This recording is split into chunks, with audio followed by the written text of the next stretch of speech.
Alrighty, everybody, welcome up to the Central Committee stream with your host, Mike from PA. We are live once again. How is everyone doing once again? Hey, everybody, it is your buddy, your pal, your friend, Mike from PA. We are live and alive. It is February 24th, 2025. How's everybody doing today? Wild stream from Hassan last night. Did I get a marathon alpha code? I don't know. I'd have to check. I'd have to check. Which is a good point.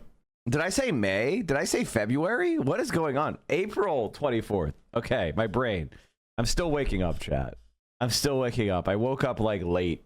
I did the snooze shuffle because I watched all of Andor last night, or at least the 3 episodes that came out. So it's April 24th, 2025. I did this news shuffle. But I'm awake now. I promise. Wild stuff happening. Ethan Klein was like, Ethan Klein is getting the Streber delusion, which is where, because you isolate yourself in an echo chamber, you start to believe, first of all, you start saying lies, right? And then you see yourself get away with the lies. And then if you tell the lies long enough, you start to believe the lies. That's a situation we're in right now. Ethan Klein believes his own bullshit. Now suddenly he thinks he can debate Hassan. Immediately, the first thing he was like, I'm ready to debate Hassan. But the very next word out of his mouth was destiny. So to me, when somebody says something like that, believe them.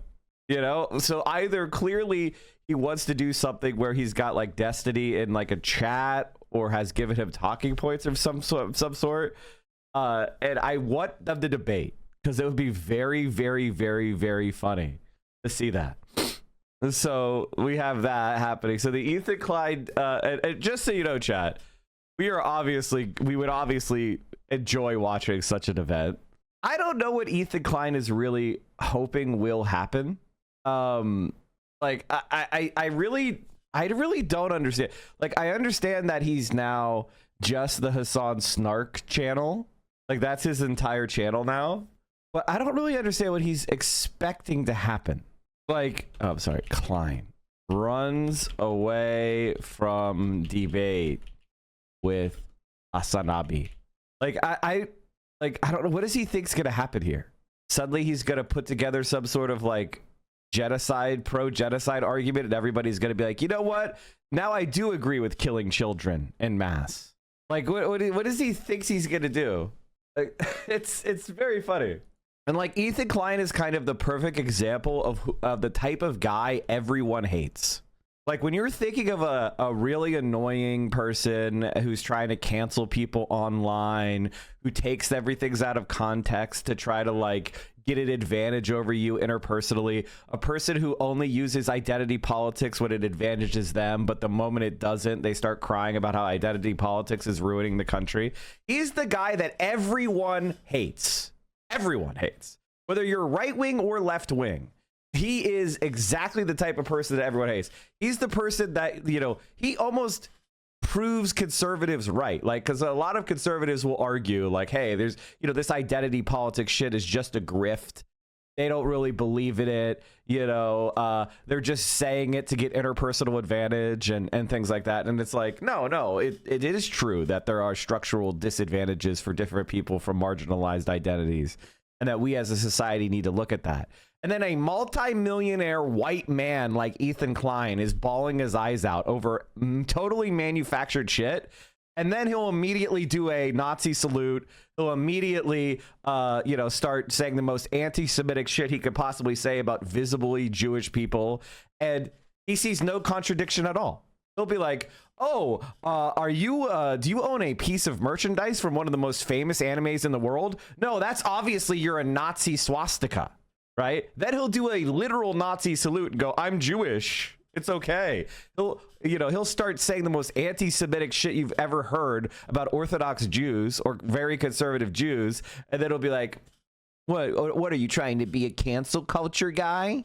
He is the ultimate person that everyone across the entire political spectrum can unite and just disdain for.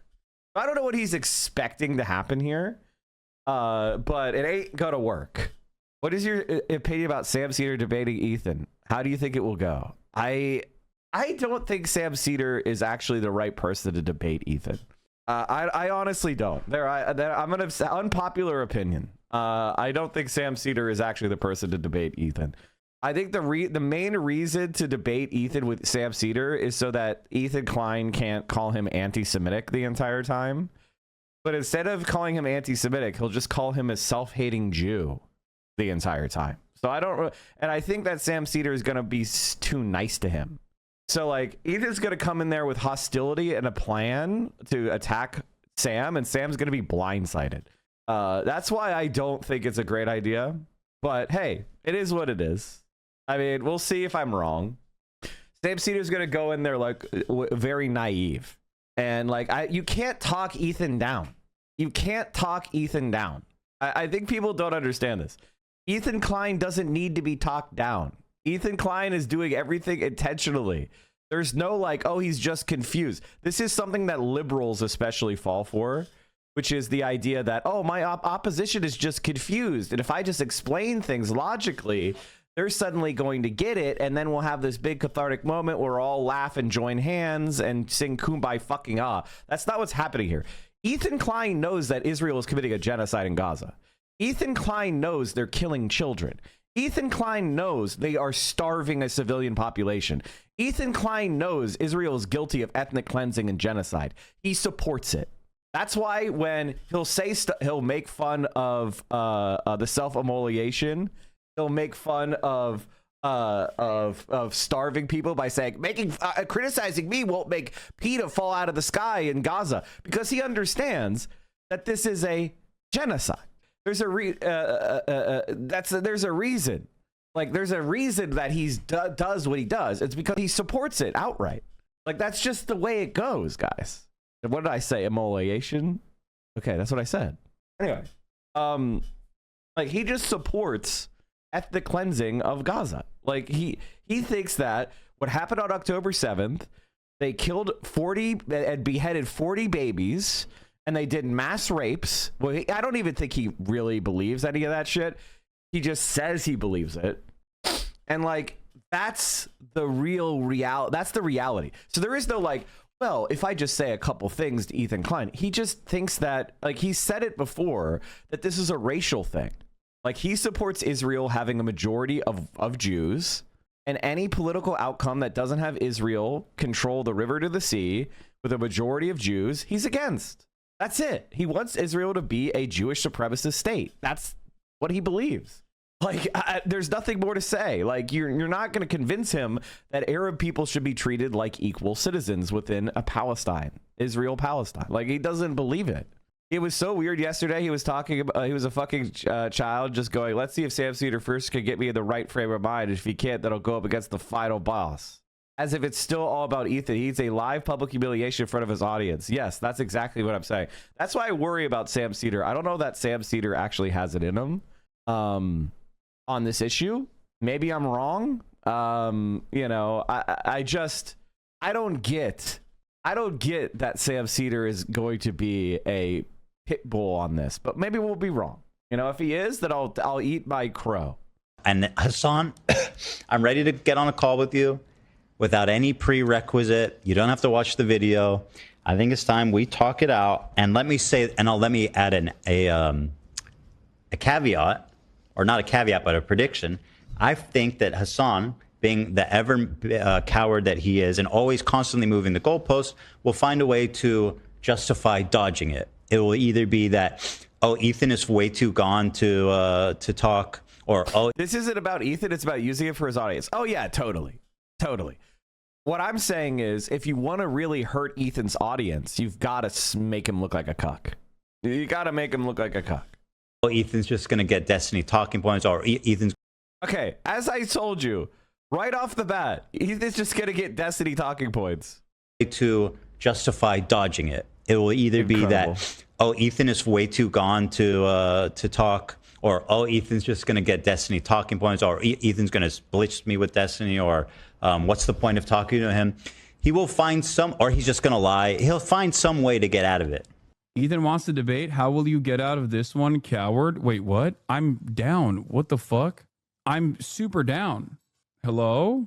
100% reach out to the Majority Report team if you can. Sam isn't aware of how Ethan is. I mean, if it seems like it might actually happen, I will. But like, I just like the idea that Ethan Klein, if you want to have a conversation with me, I am available. I can talk to you about any number of different political disagreements that we have, except this time I'm not going to be nice to you. I'm not going to treat you with kitty gloves. I'm going to talk to you in the same exact way that I would to an actual political content creator who was expressing your viewpoint about Israel. I'm going to talk to you in the same exact way that I would talk to them. So if you think that I'm afraid of you, I think you and I both know that that's not the case. And so before I keep watching, I need to know, are you a communist? No, of course not. I love capitalism. We're all pro capitalism here.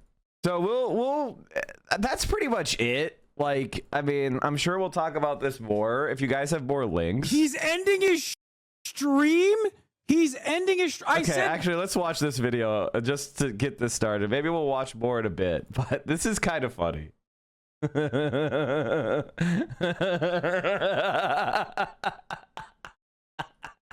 Hassan's like, yep, I'm ready to debate. And then Ethan just like goes AFK for 3 hours and then ends stream.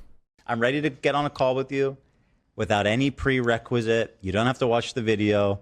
I think it's time we talk it out. And let me add or not a caveat, but a prediction. I think that Hassan, being the ever coward that he is and always constantly moving the goalposts, will find a way to justify dodging it. If he's down to do it right now, I'm down to do it right now. If he's actually down to do it right now, I'll do it. 2 hours later. What a coward dumb bitch to challenge me now at 4 o'clock. What a loser. 2 long hours. I was doing the news, bro. Wake up, Ethan. 2 long hours? What do you mean by that? Nothing. I think. Yeah, I'm in the chat. I love this, dude. This is so funny. Okay, everyone's like, oh, I hate Ethan Klein. And it's like, you're so right. I hate him too. But I think for a lot of people, they think that the best strategy, one of the things you'll notice, chat, is that when something's working really well for me, people who don't ever chat will come in here and go like, oh no, please stop. Please stop. I can't believe you had Hassan in your title. Or, oh, I can't believe you're covering Ethan Klein. And it'll be like, bro, Hassan has had me in his title. I've been on his street. Like, I do what works. It's the basic internet shit. If you want to grow, you need to align yourself with what's the topic of conversation, the so-called meta. And then you take, you grab viewers and then you inculcate them into your type of content, which for me is left-wing political commentary, current affairs, news, philosophy, history, and, some very light pop culture gaming. Very, very light. But I do occasionally talk about it. Okay? And so just don't complain about it. Like, I do literally thousands of hours of political content every year. Just shut the fuck up. You're probably here because I was on a Hassan stream or said something about Hassan years ago. Just be quiet. Shut your fucking mouth. What's unforgivable is Mike being 22 minutes late. Yeah, so true. I told you I woke up late because I watched the first 3 episodes of Andor. Oh my God, Oblivion Remastered stream when? I don't know that I want to play Oblivion Remastered. Can I say that? Is it okay with me just being like, I'm kind of like, I don't want to play it. I mean, I know there's the BDS shit, like where people are like, oh, don't play Xbox or whatever. But it's like, I use Windows operating system. Am I supposed to use Linux now? Like, am I supposed to use Linux now? Like, no? Okay. So basically people who don't, like it's yes. No, I'm not going to use Linux. No, I'm not using Linux. The other thing is, like, I'm not going to comment more on this. Okay, yes, you're right, chat. I'm not playing Oblivion because I am so fucking pure. I am such a BDS champion. You guys are so right. You're right. Oh God, please give me the approval points for being so principled. That's why I'm not doing it. I really want to play it, and it's hurting me so much not to play Oblivion Remastered, but I just believe in the cause. Let's keep going. We're going to talk to Sam, and then if Sam is not able to convert me into the correct way of thinking, then I will go up against the final boss, the most educated. Mike, take down BDS. Someone brave. No, it's just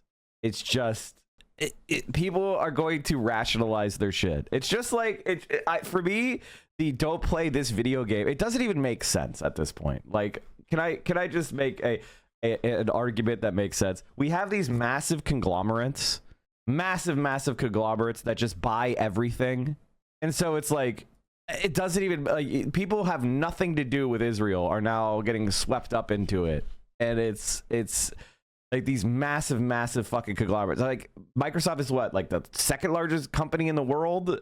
I mean, yes, they're doing horrible shit for Israel, but I think not buying Oblivion isn't exactly making an impact. I think we need to do a little bit more direct action against the like stuff that's actually going to kill kids. That's what I would like to advocate for. Please, can we do some more? I'm not going to play it out of a couple reasons. One, I don't want to play Oblivion and disrespect BDS. It's not like I feel like I know better than BDS. I'm just saying I don't feel like this is how you get normies on your side, is yelling at them for playing Oblivion. I just don't. I don't think that's the way. And the second thing is, I know how we all feel powerless. And like, let's be real for a second. I know how we feel powerless in this because we tried everything that we can within the law to help the Palestinian people, and even the lawful things we've done have then been declared illegal. You know, I personally gave $10,000. I've protested. I have advocated. I have, I've followed the BDS list to the best of my ability. I've spoken out. I spoke out on October 6th and October 7th and October 8th and October 9th. And I've been speaking out on Gaza since basically since before I was streaming. I've been on this issue. And the American government has just become more and more extreme. And we've reached the end of where legal advocacy, they were threatening to ban TikTok, for fuck's sake. They're deporting PhD students for protesting Israel once, or writing op-eds. This is the reality of what we're living in.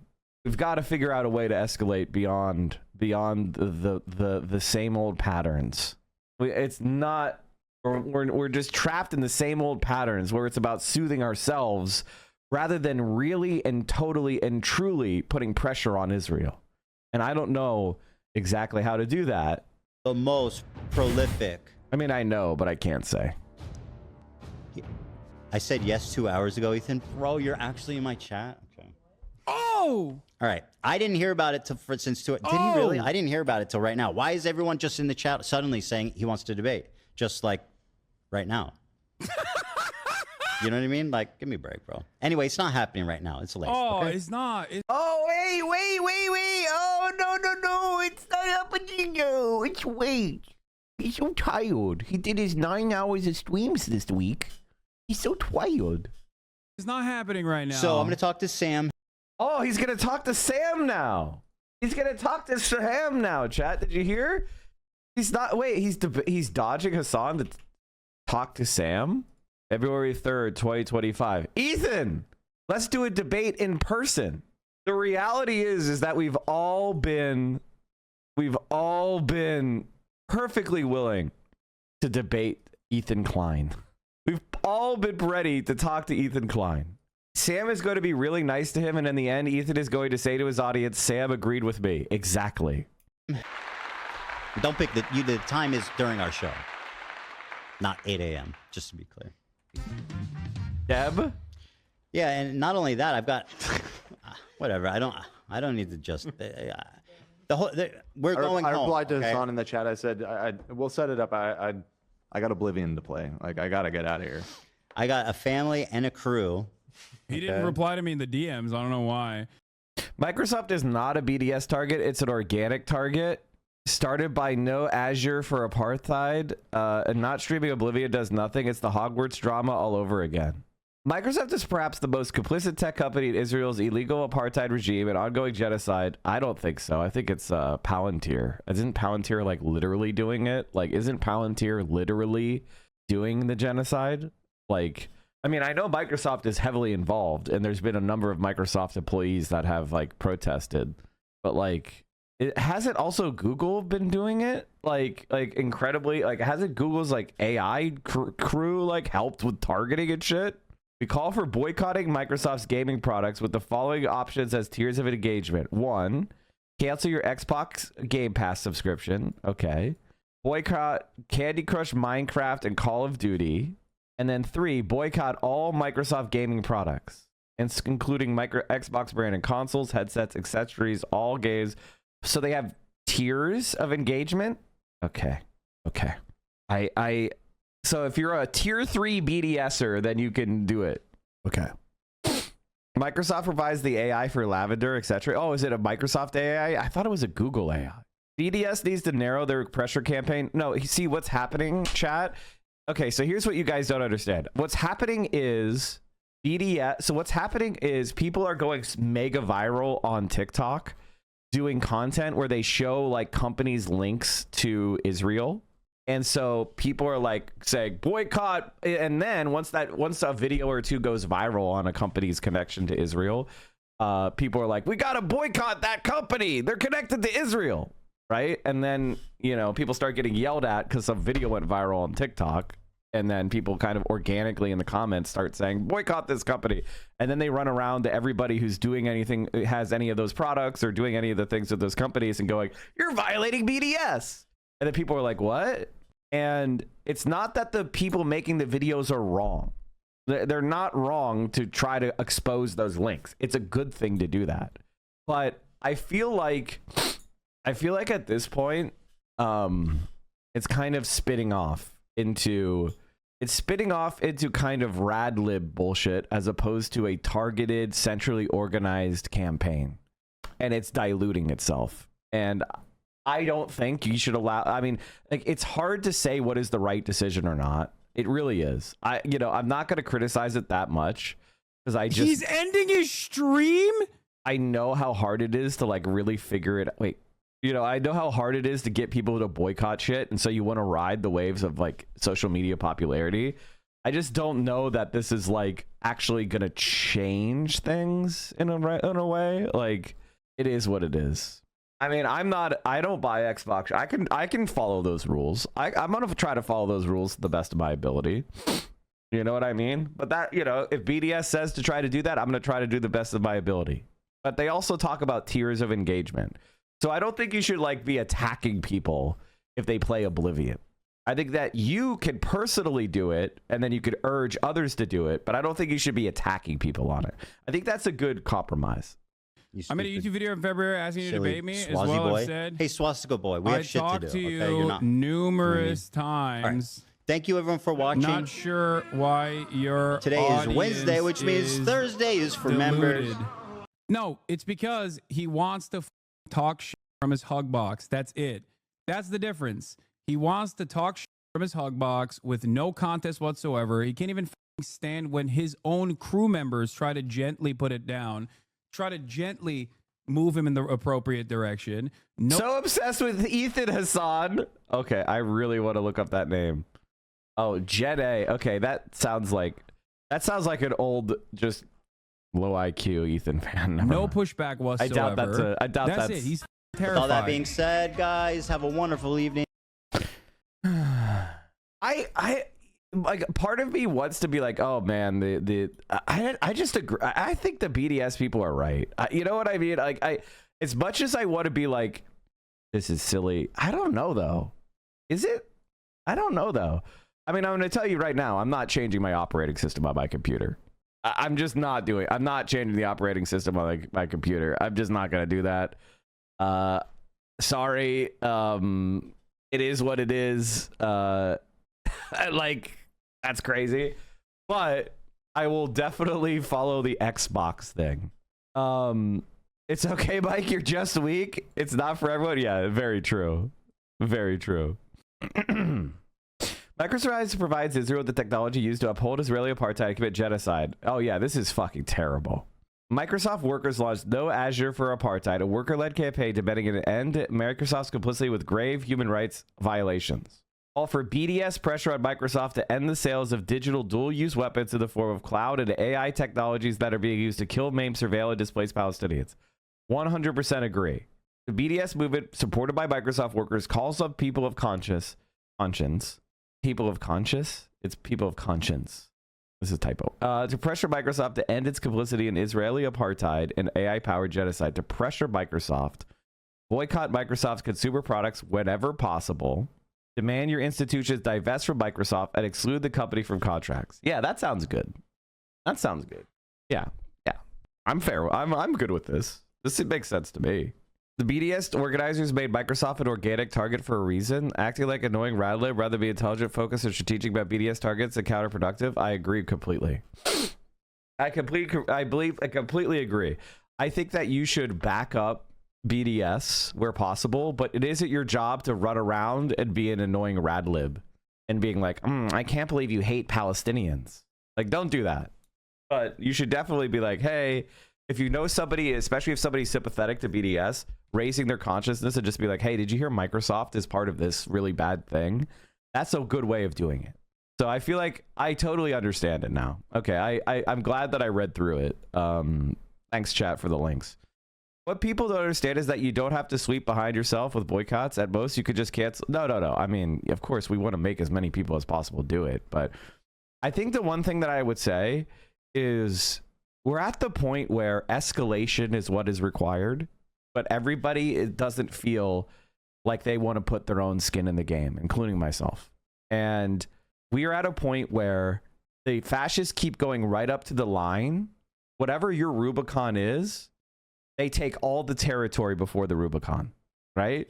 They want to make, they just keep taking everything that you say that they shouldn't do, they do it. And they say, now what? And I don't know what to say. You know, it's horrible. They don't care about what is right. They don't care about truth. They don't care about human rights. They share no values with you, and they're just asserting themselves with as much dominance as they can. That's what's going on. And we're living through a Holocaust. What's going on to the Palestinian people is a Holocaust. What does that justify? Philosophically, I feel, morally, I feel it justifies quite a lot.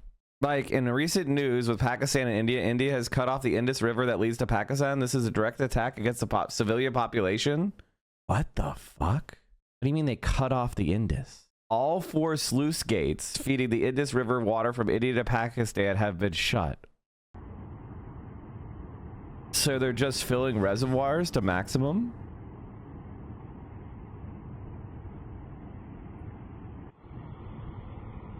Pakistan and India is the perfect representation of a 2-state solution. You're so right, King Kareem, and it's been horrible. The partition of India was probably one of the most evil things that's ever been done.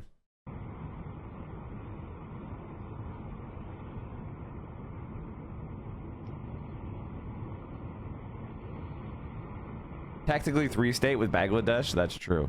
I mean, Bangladesh gets constantly fucking intervened against and invaded.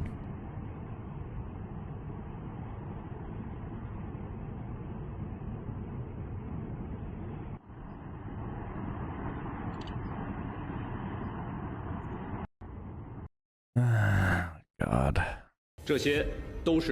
These are false information. As far as I know, China and the US have not consulted or negotiated on the issue of tariffs, let alone reached an agreement. This tariff war was initiated by the US, and China's stance is consistent and clear. We will fight.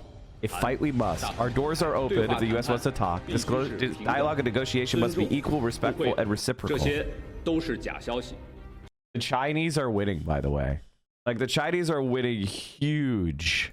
Let's cover this story for a while before we get back to Ethan, because I just don't want to talk about Ethan right now. Is that all right? Like, Ethan bores me. Like, everything sucks, man. Can we have a couple Ethan few days a week? Oh yeah, I'm trying to limit my Ethan time Did you pre-order a Switch 2? I'm sure Vio did. Vio ordered a Switch 2. I don't need to do stuff like that. I just farm that all out to Vio. Vio will do things like that. I don't need to buy the video game stuff. Fuck Ethan. I'm tired of hearing about Ethan.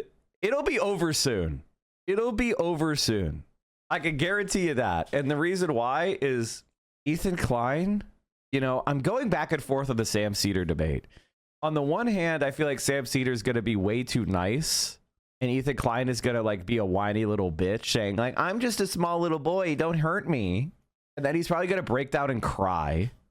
I could definitely see that happening. I feel like I want to do a bet over under on Ethan Klein crying during the Sam Cedar debate. Like physical tears. At least an eye well. There's definitely going to be some eye welling. Mike, what's your favorite food? Probably Korean barbecue at this point. Pritzker's lieutenant governor is running for Durban's seat. Oh, is Juliana left wing? One of the most glaringly ridiculous. We need to have. Oh, we should have a bingo. We should need a bingo board of the Sam Cedar versus Ethan Klein debate. Who wants to make a bingo board?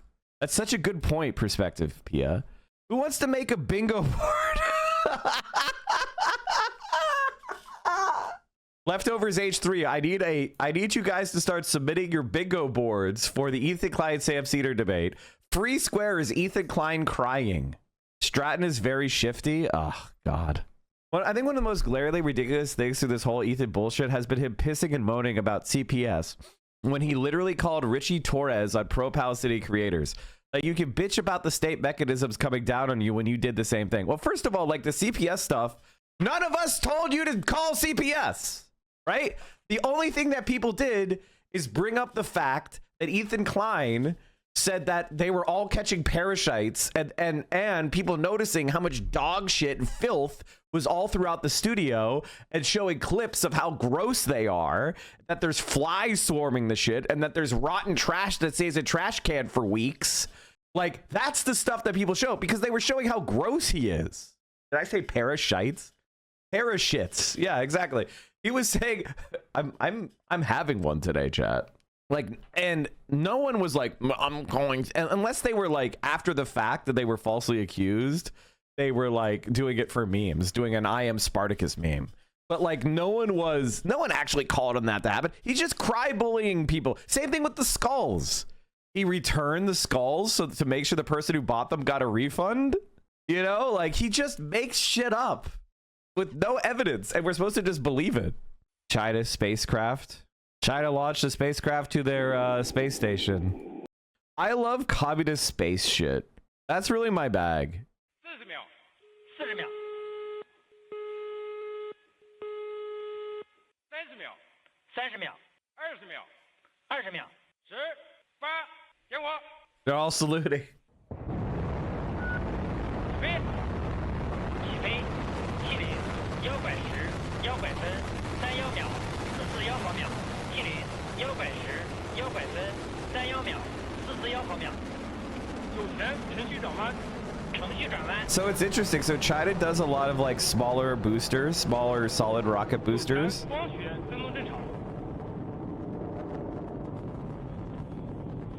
Do they fall off relatively low? I haven't watched a Chinese launch in a while.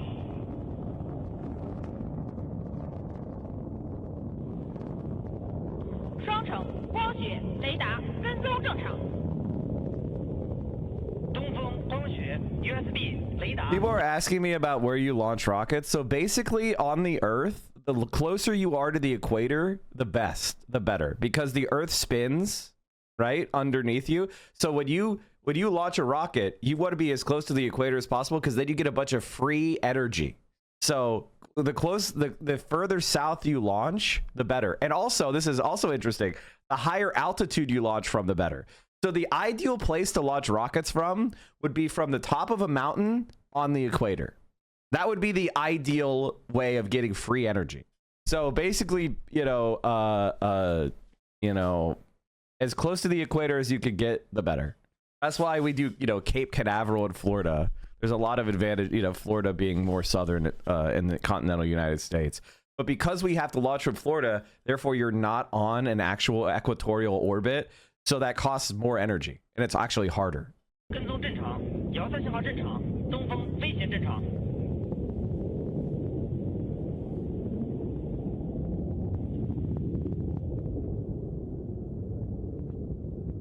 That's why, yeah, that's why all rockets go to the east. Well, typically, unless you're trying to get a certain type of orbit. But those are harder to do.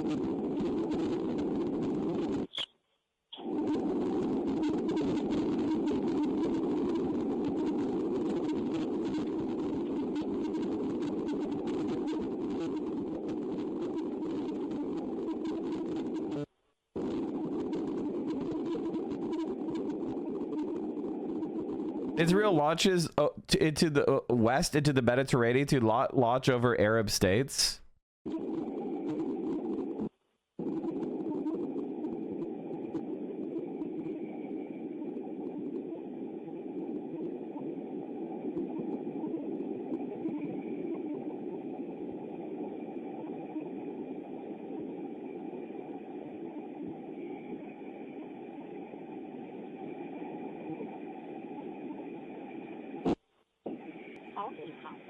Do you know the Soviets made full flow stage combustion engines in the late 60s?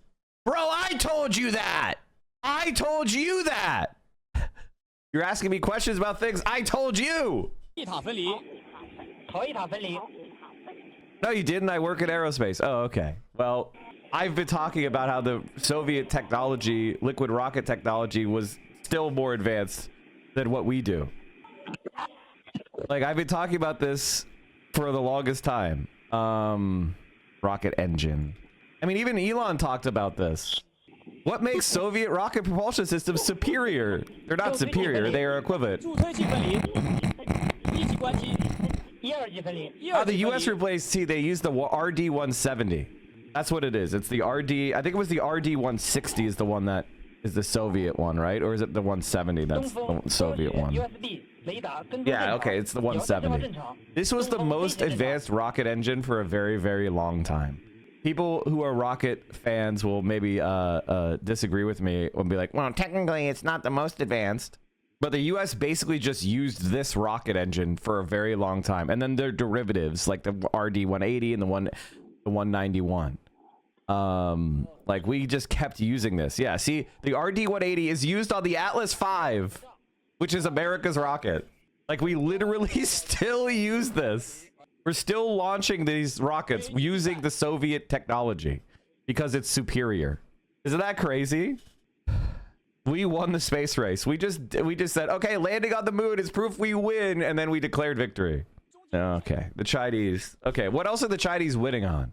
There are exactly 2 space stations in orbit around planet Earth right now. Didn't we watch this? I feel like we watched this already, but this is a new one, so maybe we didn't. I feel like we watched a very similar video.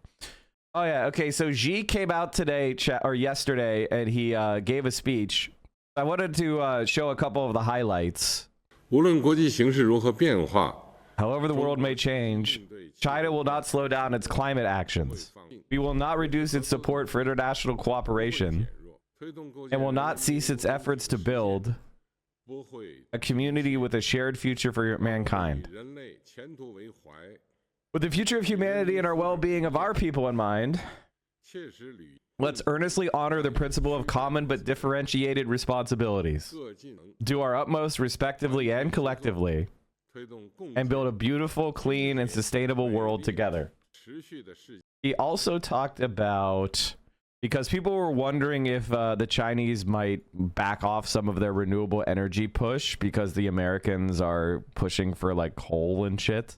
So that was a statement he made in his speech. This year marks the 10th agreement of the 10th anniversary of the Paris Agreement. Over the past decade, global climate governance has gone through winds and rains. A green and low carbon development has eventually become a trend of our times. This year also marks the 80th anniversary of the founding of the United Nations. As unprecedented global changes unfold at a faster pace, humanity has come to a new crossroads. Although some major countries' persistent pursuit of unilateralism and protectionism has seriously impacted the international rules and international order, history will, as always, move forward through twists and turns. As long as we enhance confidence, solidarity, and cooperation, we will overcome the headwinds and steadily move forward global climate governance and all progressive endeavors of the world. The reason I was jazzed about Walls in the beginning was because he gave nods to China. Yeah, I mean, that was exactly the cope that I was on as well. But he just basically was like, I won't do whatever she says. Meanwhile, John Fetterman came out. If you want to know where America's at on shit, who are the good guys? Who are the bad guys? It's never quite that simple. But in this case, it is that simple. Am I sick? I think I might be a little. I might have an Ethan Klein situation. Hold on. I've been doing that to make fun of Ethan Klein, and I should really stop. Waste that shit. In an interview with Free Beacon, Fetterman tells Trump to dump Iran talks and destroy Tehran's nuclear facilities. You're never going to be able to negotiate with that kind of regime, Dem Senator says. Waste that shit. You fucking chicken hawk neocon Zionist fuck. You brain damaged doofus. The European Parliament is in the final stages of talks with China to remove sanctions. The European Parliament in final stages of talks with China to remove sanctions on lawmakers. It's always been the EP's intention to have sanctions lifted and resume relations with China, spokesperson says. The European Parliament is in the final stages of discussions with Beijing about removing sanctions on its members, smoothing the way for improved relations with the bloc, according to a spokesperson for the lawmaking body. Discussions with the Chinese authorities are continuing and in their final stages, the spokesperson said. European Parliament President Roberta Metsola, we will first inform group leaders once there is an official confirmation from the Chinese authorities that sanctions have been lifted. It has always been the EP's intention to have sanctions lifted and resume relations with China. Incredible. Incredible. Like, actually funny. I mean, if I were Europe, I'd do the same thing. Europe has eaten shit in the last 15 years. Like, after the global financial crisis, Europe has literally been eating shit. They've literally been eating shit for the United States and gotten nothing out of it. Like, EU GDP. Like, look at this shit. Like, look at this shit. This is 2008. It's been almost completely flat. Like, look at this. I don't know why it's saying European Union on the only thing. Thank you. Look at how it was 16.37 trillion in 2008. And it didn't get higher than that until 2021. The United States of America put Europe in a complete economic stagnation for, what, 15 years? And they've had inflation the whole time, which means what? Their economy has just been shrinking. When inflation exists, that means stagnation. Stagnation equals recession. They've been an outright recession. Like, I mean, this is crazy. This is depression shit. And they've been doing it because they've been following the diktats of American neoclassical austerity logic. That's fucking crazy. Like, this is something that people kind of don't realize, is that the United States and Europe were pretty much kind of very similar sized economies. US GDP. If you go back to look at this. Look what happened since 2008 for the US. US was at 14.77 trillion in 2008. Like, look at what we've done to Europe. This is like an under-discussed story, but like in 2008, the United States had a 14.77 trillion economy. Europe in 2008 had a larger economy of 16.37 trillion. Since that time, the US has ballooned to 27.72 trillion GDP, right? And they've only gone up to 18.59. Like roughly, I don't want to go, let me go to 2003. 27.72 trillion in 2003 in the US. And Europe has basically not grown. So we have utterly fucked Europe. This is what's so funny about Trump. Trump going like, America's getting such a bad deal. And it's like, no, after we destroyed the global financial system and destroyed the European economy in 2008, they haven't recovered. Meanwhile, we've taken all the gains. The United States and China have taken all the gains. Crazy. So if I were a European, I would be pissed. Royally pissed. Hi everybody, I'm Luna. Welcome back to Luna เอ้ย I think Vietnam is. Here's how I feel about Vietnam. I feel like Vietnam is cool. I think they're too clever by half. That's kind of my feeling about the Vietnamese. Like the United States is a snake. You would think Vietnam of all places would know that.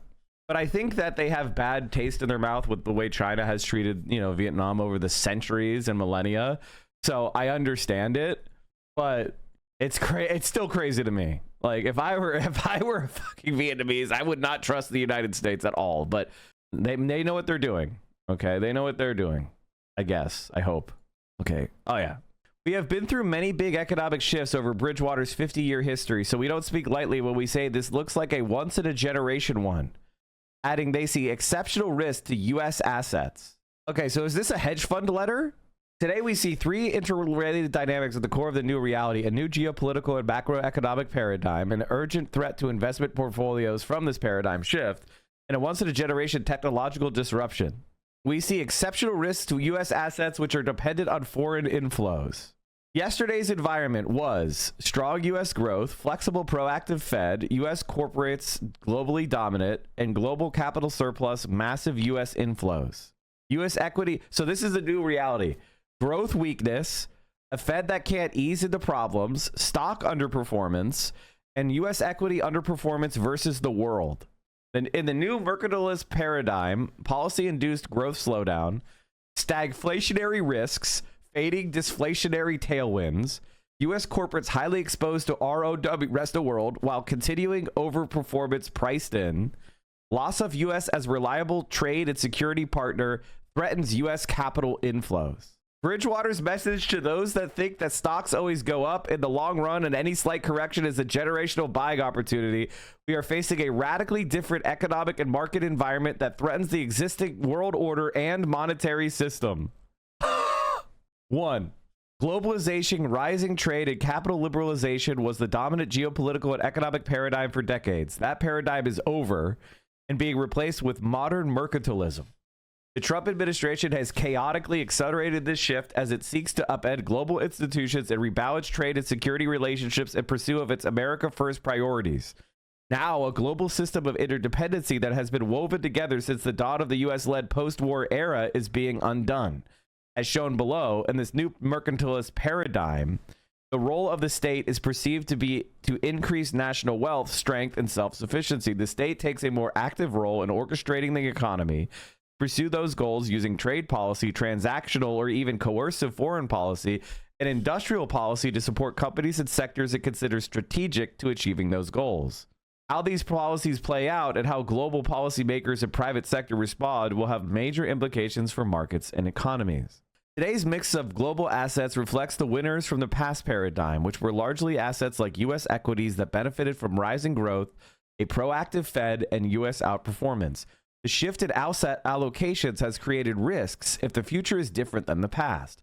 Many portfolios are increasingly vulnerable to 1. Any weakness in growth, central banks not being able to ease into problems, equity underperformance, and U.S. underperformance relative to the rest of the world. The rapid shift to modern mercantilism presents imminent risks across each of these dimensions, which may have begun to materialize. We expect a policy-induced slowdown with rising probability of recession. The Fed is less able to ease proactively into the slowdown as stagflationary risks rise. Other central banks will lead the easing cycle. U.S. corporates are under threat while strong earnings remain priced in. We see exceptional risk to U.S. assets which are dependent on foreign inflows. Every several decades, we experience technological evolutions that impact human productivity in such profound ways that they lead to structural and societal change. We are amid one of those. The intelligence is already there. AI/ML can now significantly outperform human experts in a range of fields. The economic, market, and societal consequences have only begun, and they will exponentially grow. The interrelations with geopolitics, policymaking, and portfolios will be complex and impactful. For markets, it is too soon to say who the winners will be and if they will hold on to their winnings. Being on the leading edge of a technology does not necessarily mean being on the leading edge of its deployment and monetization, and it is not clear where in the AI value chains the profits will accrue. Will the moddits become commoditized? In many ways, the AI story today is analogous to the internet story in the late 90s. We believe we are in the early stages of the story, akin to 1998. Technological progress around the internet eventually achieved almost everything that was promised in the dot-com boom. And yet, U.S. equities were among the worst performing assets of the 15 years after 1998, underperforming treasuries, emerging market equities, and gold. Bets on the market-leading internet names in the dot-com era broadly underperformed the market. Microsoft was the notable exception. Many of the ultimate winners, such as Alphabet and Meta, were small or did not exist. I am not sure I buy the AI hype. I think that the 1998 analogy there is apt. I think of what people are saying with AI right now as what they were saying about pets.com. Like, I think that is a very good point. Like, there was so much hype. You guys are probably too young to remember the first .com bubble, but there was so much AI hype around companies you barely think about or don't even remember. Like, I'll give you an example. eBay is like, or Yahoo or MySpace. Like, these are companies that don't exist anymore or barely exist. AOL, the AOL Time Warner merger, like, all that shit pretty much failed. eBay definitely still exists, yes, but it's nothing compared to Amazon, which was my point, right? Like, it's still there. So is Yahoo, but it's not the e-commerce giant that it once was, you know? Drop site coverage. Oh, Hotmail. You guys remember Hotmail? That's another one. Mike, you are correct. AI is just more complex algorithms. It's more worker control and automation. The world order isn't changing because of AI. It's changing because of public perception. They're just too afraid. I don't know what to say. Netscape. That's another one. GeoCities. Bitch, I still use my Hotmail. God damn, you people are old. Describe it to you. It's a cartoon which I've been told has been trending in China massively. And when something trends in China, we're talking about hundreds of millions. Yes. It captures the hope of many Chinese that by standing up to Trump, China will be encouraging a number of other countries to rise from their knees, where they are kneeling down in front of the Donald, and stand up to Trump too. Countries like Vietnam. Do you see this happening? Is there any chance that some, let's say, European countries with important interests in China, like Germany, for instance, could they be one of those countries? Or do you see countries like Vietnam, but also Germany and Spain and others buckling under and taking in the end any deal that Trump may afford them, may give them? That's question number one. If I may add a second one, this person asks me, how likely does Professor Sachs think it is that the Trump administration will resort to provocations over Taiwan if he feels that tariffs alone cannot contain China? So there you are, two questions from China. Yeah, I think in the end, but it's a close call, but I think in the end, the world trading system will go forward without the United States, basically. That the end of all of this is U.S. isolation, with the rest of the world basically continuing along, even the formal rules of the World Trade Organization. Trump has something quite different in mind, which is that the U.S. remains at the center of the power and the center of the system, and even that, and they've been quite explicit about this, that other countries will fall into line with the United States against China. So not merely fall into line with the U.S., but will actually join the trade war against China. No doubt that is a major goal in Washington right now, at least of some of this administration and much of the political scene. There's an overwhelming anti-China vision in Washington, and the idea that other countries will join against China is their hope. The reason I think it's not likely is that if you take a hard look, what real economic power the United States still maintains, it's nowhere close to what Trump believes. That's the important point. like the United States is weak. The United States is parasitical. Like that's the reality of our strength. Our strength is that we are the global financial middleman, and we print the dollar, we print the currency that everybody else wants. That's gonna come to an end. Idea is that the U.S. market is so central to every economy that basically the leverage that the United States gets over the threat of cutting other countries out of the U.S. is enough to get them to do America's foreign policy bidding. That may have been true 25 years ago. I think it's an anachronistic view today. And the reason is simply the numbers. The U.S. imports are just not big enough for most countries to say that they're going to shift their whole foreign policy and economic orientation because of a U.S. threat. And I also believe that Trump's... Maybe except Germany, right? Maybe except Germany. Germany is so dependent on the U.S. market, unlike other countries. So there are countries clearly where this is the case. And Mexico is an example of this, or Canada is an example of this. I mean, of course, they can say what they want, but in the end, they have 70% of their exports going to the U.S. market. And so there are countries like that. There aren't many countries like that, actually. The U.S. as a whole in its imports is roughly 12 or 13% of worldwide imports. The market is not big enough. The idea that has been floating around recently is that as the U.S. blocks China, China will flood Europe with its goods.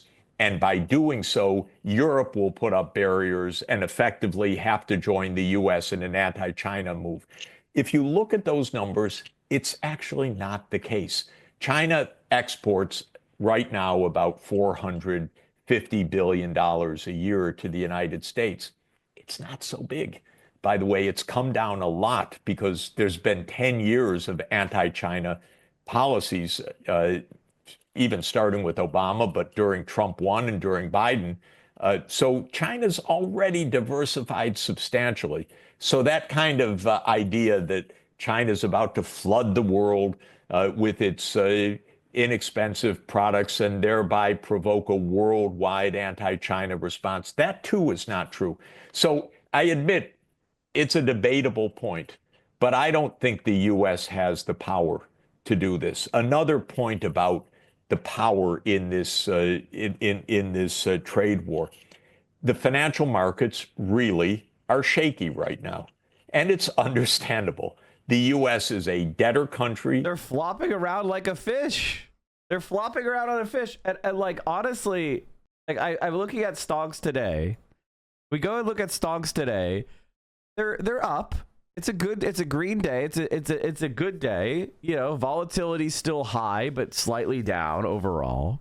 But gold, Bitcoin's down a little bit, but Bitcoin's been up quite a bit during this shakiness, which is crazy to me. I can't believe they actually did it. This is the first time I've actually seen people starting to buy Bitcoin like it's gold. Normally, Bitcoin crashes when the larger stock market crashes. This is the first time that people have like bought in Bitcoin, when the stock market crashes. And I think I know why. It's a hedge against the dollar. The dollar is crashing. Like if you can't pick which currency you want to get, you just buy Bitcoin and try to separate yourself from the dollar. And I think this is the first time it's actually being used in that way. Dollar rally unravels as investors shrug off Trump U-turns. Like I just think the US market is toast. In a real way. And it's, what can he even say? And like, I think that a lot of, like, is volume low today? Or what was volume yesterday? I can get this on the chart. Volume candle, okay. I mean, yesterday, like, we've had, like, 800 million trade days. Seems like it's a little bit thin today, is what I'm saying. There's a lot of floating around, waiting around, looking back and forth, hoping for good news. At a significant scale, and it's a deficit country at a significant scale, meaning not only does it owe a lot, but it borrows a lot. And you don't get to call the shots so easily as Trump believes when you are a debtor. And that's why he had to quickly abandon the so-called reciprocal tariffs, which were absolutely his.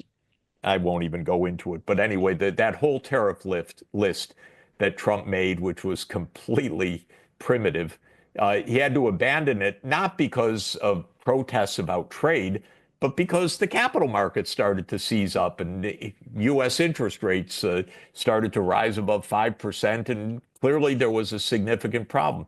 Trump does not have a strong hand. He's playing poker, if I can come back to our earlier discussion.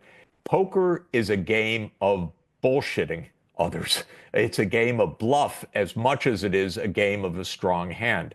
So I personally think he's very much overestimating his hand. Now, as soon as this started, President Xi Jinping went to Southeast Asia, and he's still on that trip, and he's going to be visiting Malaysia, I think, quite soon, and I think in May, and on and on.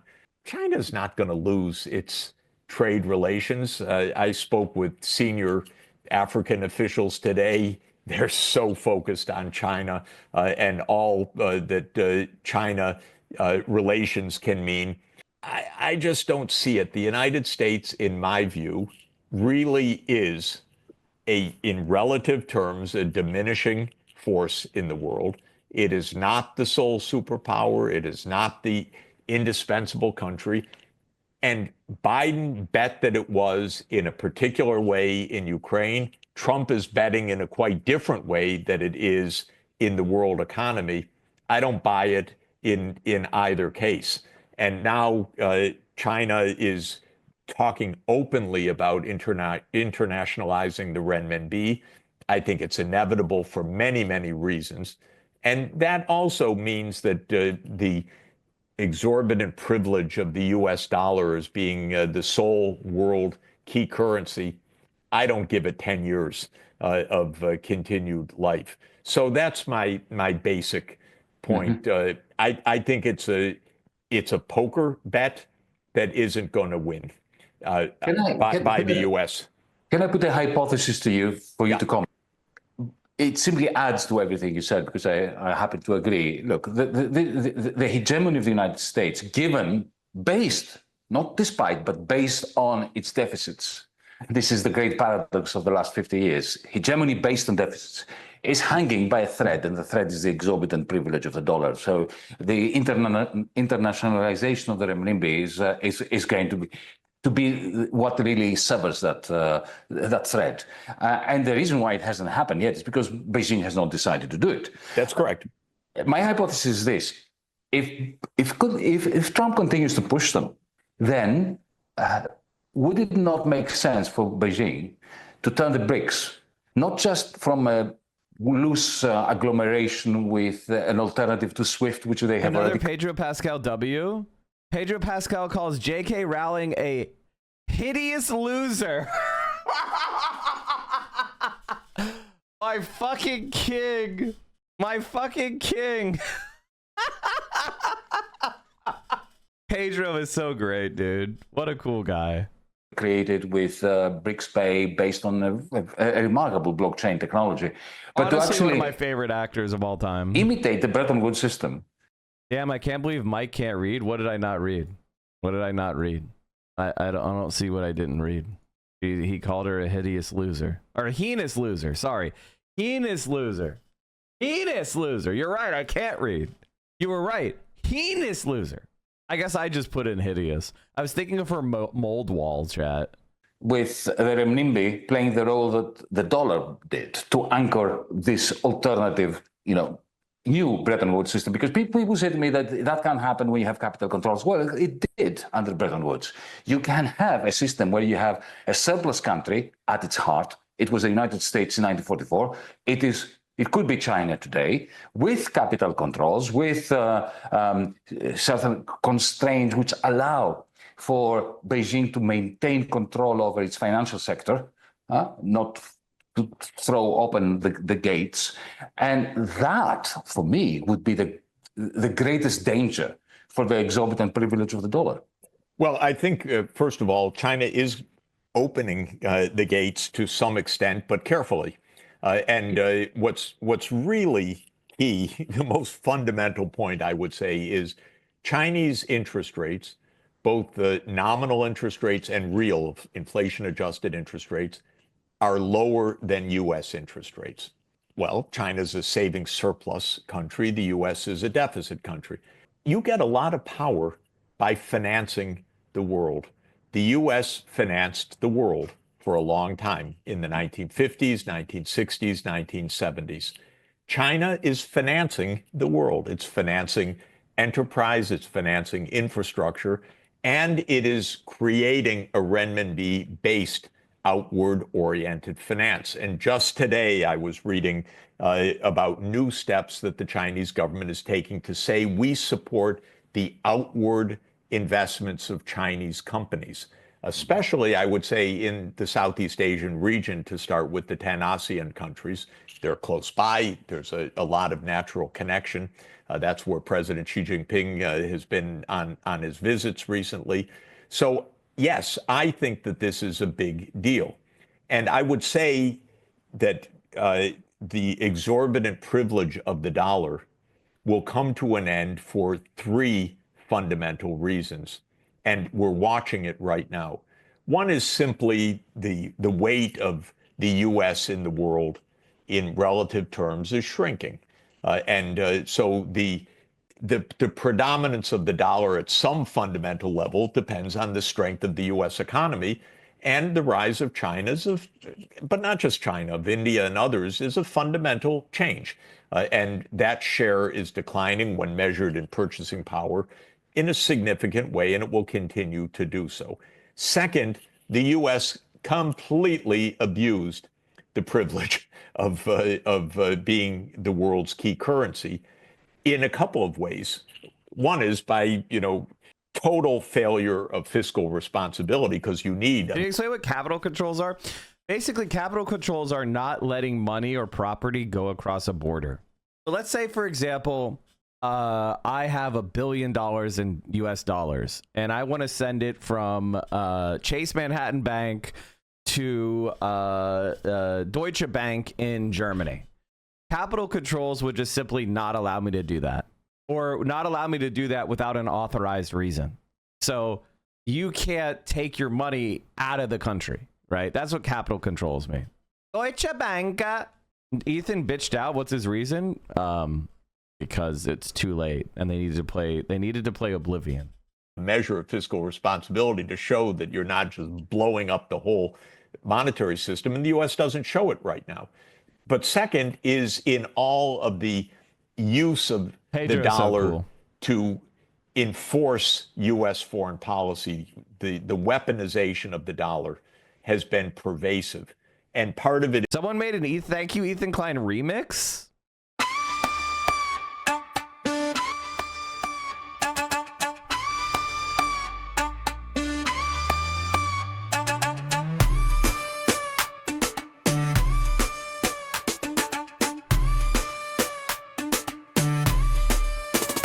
Thank you, Ethan Klein.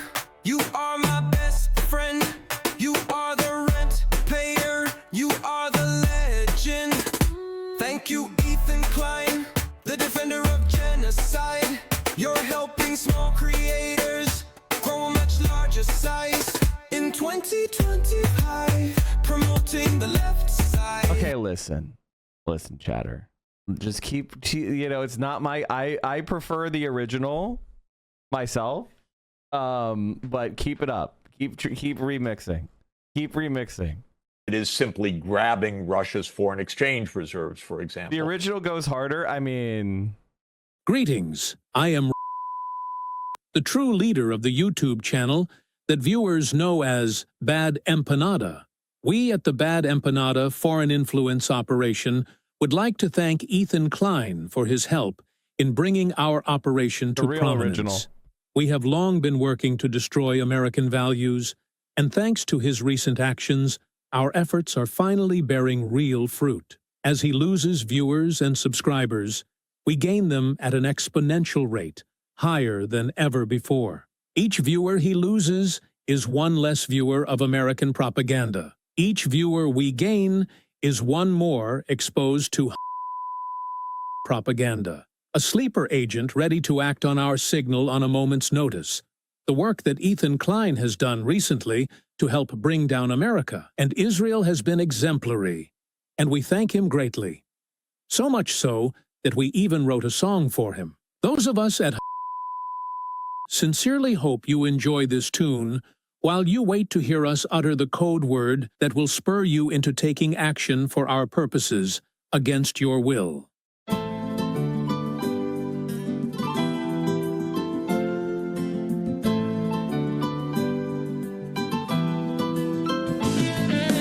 Thank you, Ethan Klein. you are my best friend. You Destroy the legitimacy of any cause you tie yourself to. are the legend. Thank you, Ethan Klein. you are my best friend. You are The living refutation of meritocracy. You are the legend.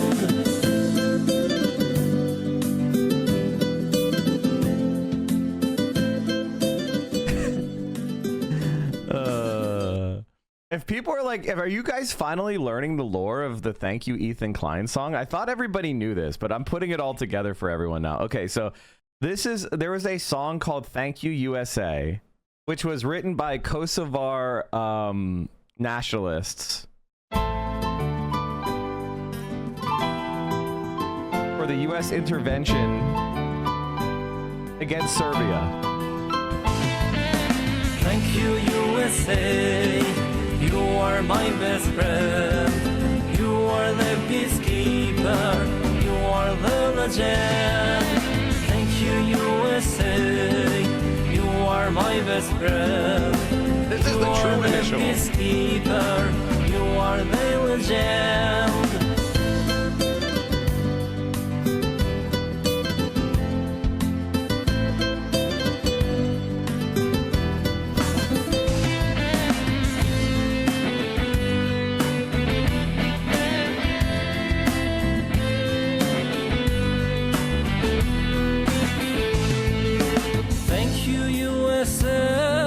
Stopping genocide, helping small Kosovo, stopping their own fight. In 1999, helping in Kosovo, two men shaking hands, Clinton and Rugova. Thank you, USA. You are my best friend. You are the peacekeeper. You are the legend. Thank you, USA. You are my best friend. You are the peacekeeper. You are the legend.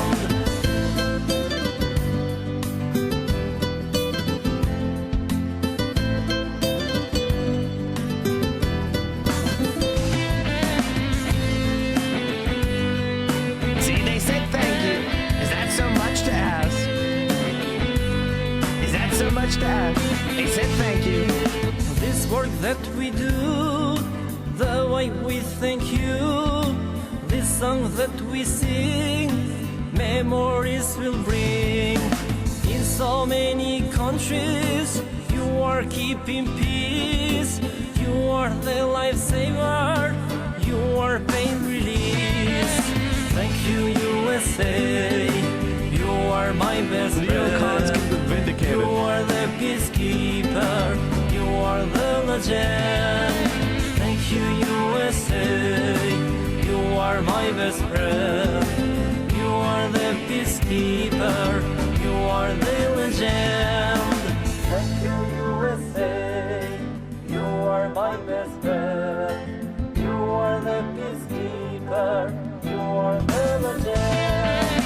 Thank you, USA. You are my best friend.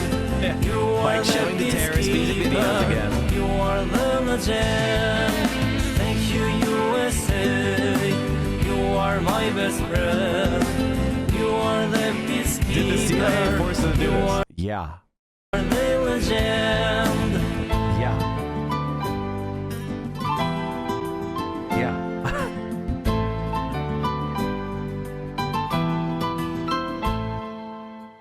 people not knowing about all the wars America fights is very funny. This is one of the many wars we fought. And the Kosovar nationalists wrote "Thank You USA" music video. That's the real original. And then there was the "Thank You Ethan Klein" from Bad Empanada. Fought. And then that led to where we are now, which is the creation of the banger by Joey Keyboard using newfangled artificial intelligence technology, killing another endangered bird species to produce this.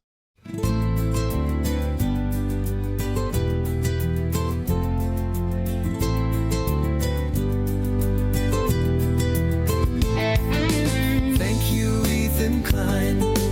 You are my best friend. You are the rent payer. You are the legend. Thank you, Ethan Klein. You are my best friend. You are the rent payer. You are the legend. Now do you guys get the captions at the bottom? Thank you, Ethan Klein, defender of genocide, helping small creators grow a larger size. In 2025, promoting the left side, Denimsby and Frogan, Hasanabi and Mike. Thank you, Ethan Klein. You are my best friend. You are the rent payer. You are the legend. Thank you, Ethan Klein. You are my best friend.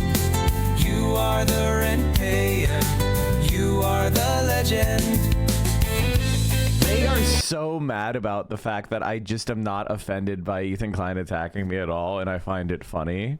Like, they get so angry that I'm not bothered at all, and that I just enjoy life, enjoy success, and refute their dumb statements, and then am not bothered. Like, they want me to be in pain. They want me to be suffering, and it's like, bro, you're just helping me. Keep it up, brother. They really think about me a lot, which is kind of interesting. I wonder what that is. Like, I don't know why Ethan, like, they're so fixated on me, of all people. I mean, I get it. I am a large streamer, and I do think they're pathetic, and I have grown making fun of them, so that's annoying. But they really have been focused on me very early on, even when I wasn't really involved. They kind of, like, roped me in. You know what I mean? Like, they roped me in. Like, I'm in the content nuke. Why the fuck did you rope me in? I didn't say anything about you, Ethan. Like, what? Like, it was very interesting. And the answer is Destiny. The answer is Destiny's community put a lot of my clips into his Discord, and his staff. You know, this is the thing I think a lot of people don't understand about the dynamic of H3, which is like Ethan Klein sees stuff because it's in his Discord or because his crew directly shows him it. Right? Do you think Ethan Klein is seeing all the people making fun of him on TikTok, all the people making fun of him on YouTube, all the people making fun of him on Twitch? He only sees a tiny fraction. But the reason why he's fixated on me and a few other people is because I am also an enemy of Destiny, and most of the people at his Reddit are, you know, I think it's something like 30 to 40% of Ethan Klein's Reddit are actually Destiny brigaders. So they're bringing a lot of the hatred they had for creators that had nothing to do with Ethan. I mean, me and Denims are perfect examples. We really had very little to do with this until he fixated on attacking us, and then, you know, the stupid Sabra hummus shit. Like, that wasn't real, and Ethan knows it's not real, but he got tricked by a psyop. And, you know, either way, it's fine. It's funny to me. Like, you got tricked. Guys, do we think the content cop is over 6 million views? Is the content cop over? Oh my god. Call it context puke, as I normally. 6.4 million views in a week? Pokey is going to China before Hassan. Pokey is going to China before Hassan. I'm excited. I can't wait to see Pokey in China. Another Hassan L. Okay, so there you go, chat. That's the thank you, Ethan Klein lore. Now you know. At this point, is it safe for Hassan to travel outside U.S. borders? No. I mean, it's not really safe for those of us. I don't think so. I agree with you, but I think it is paranoid.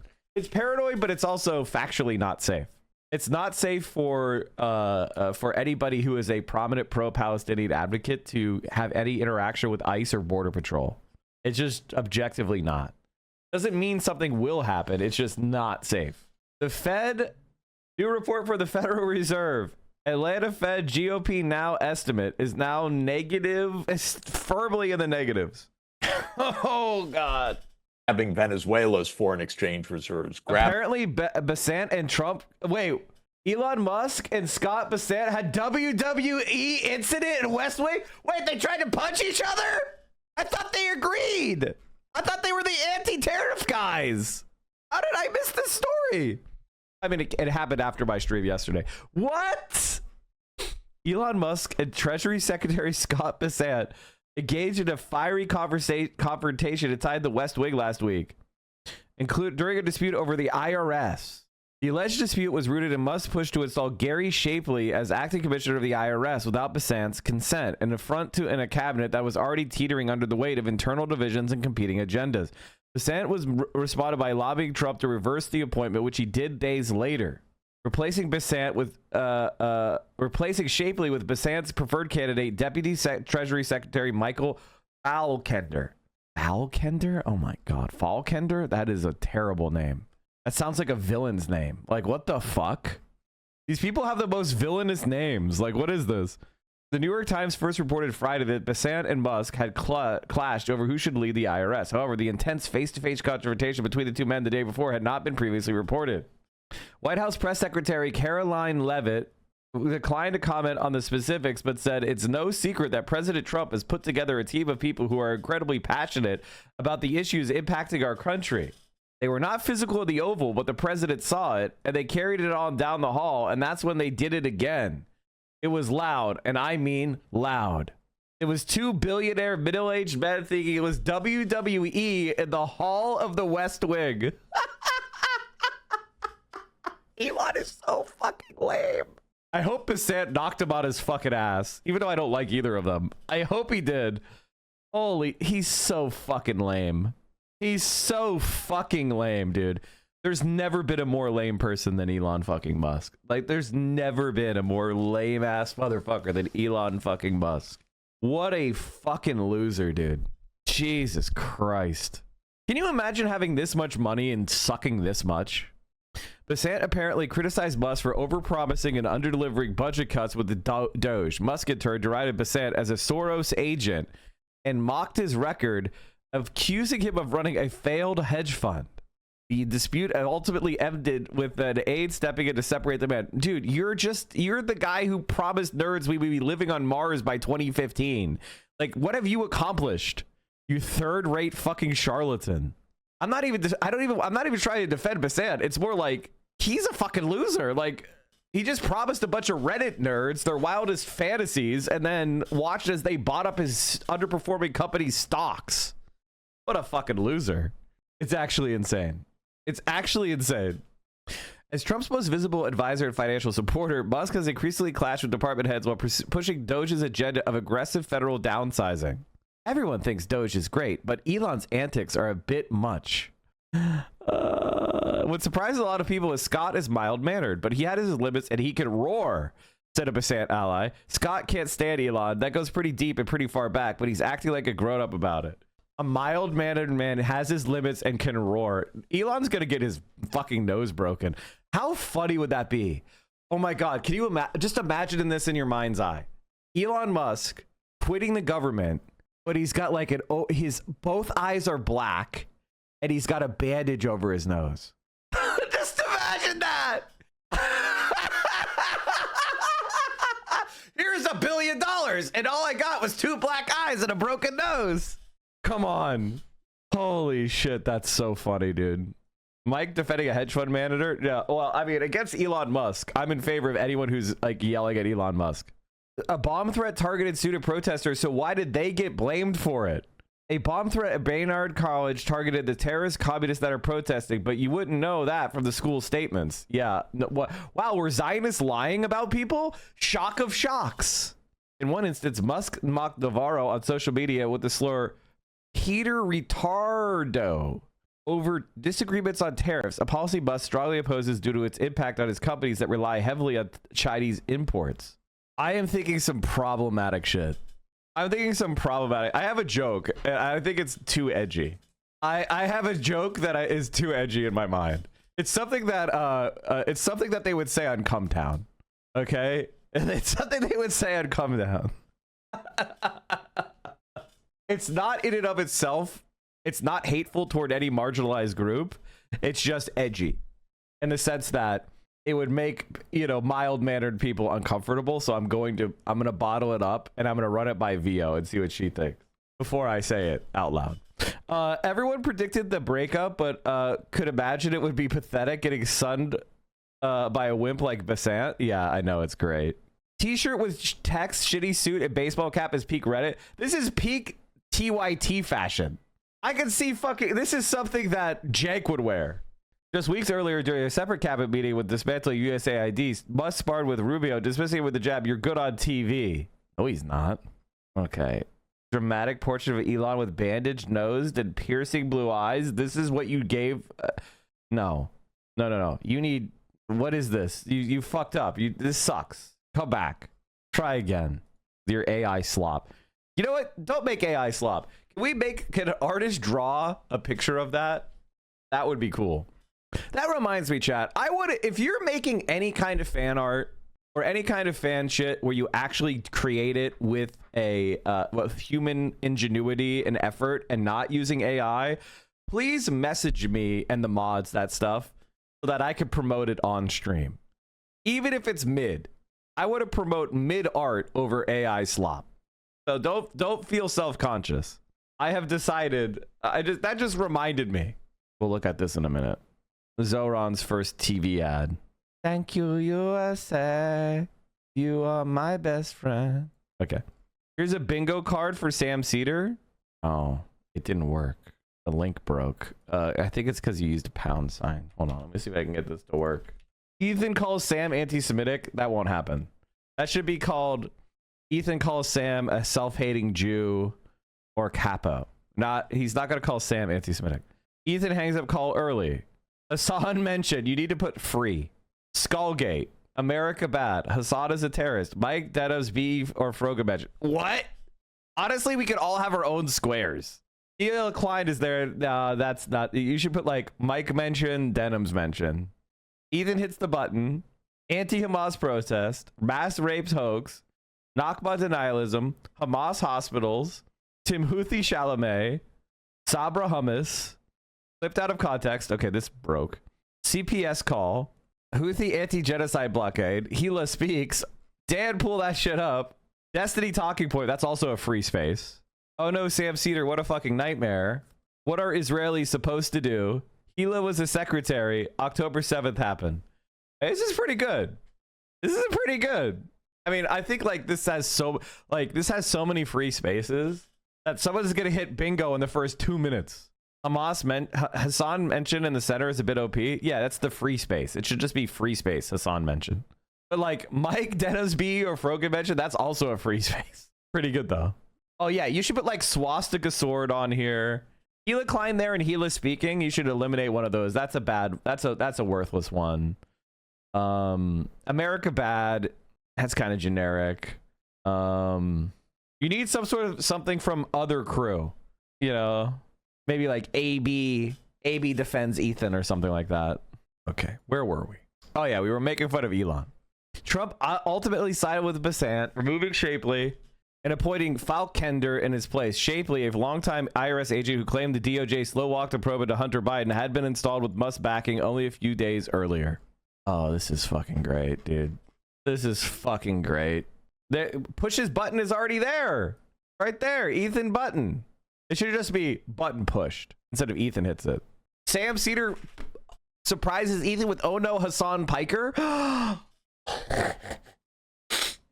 no, Hassan Piker, what a fucking nightmare. That would be awesome. Mike, did you see this?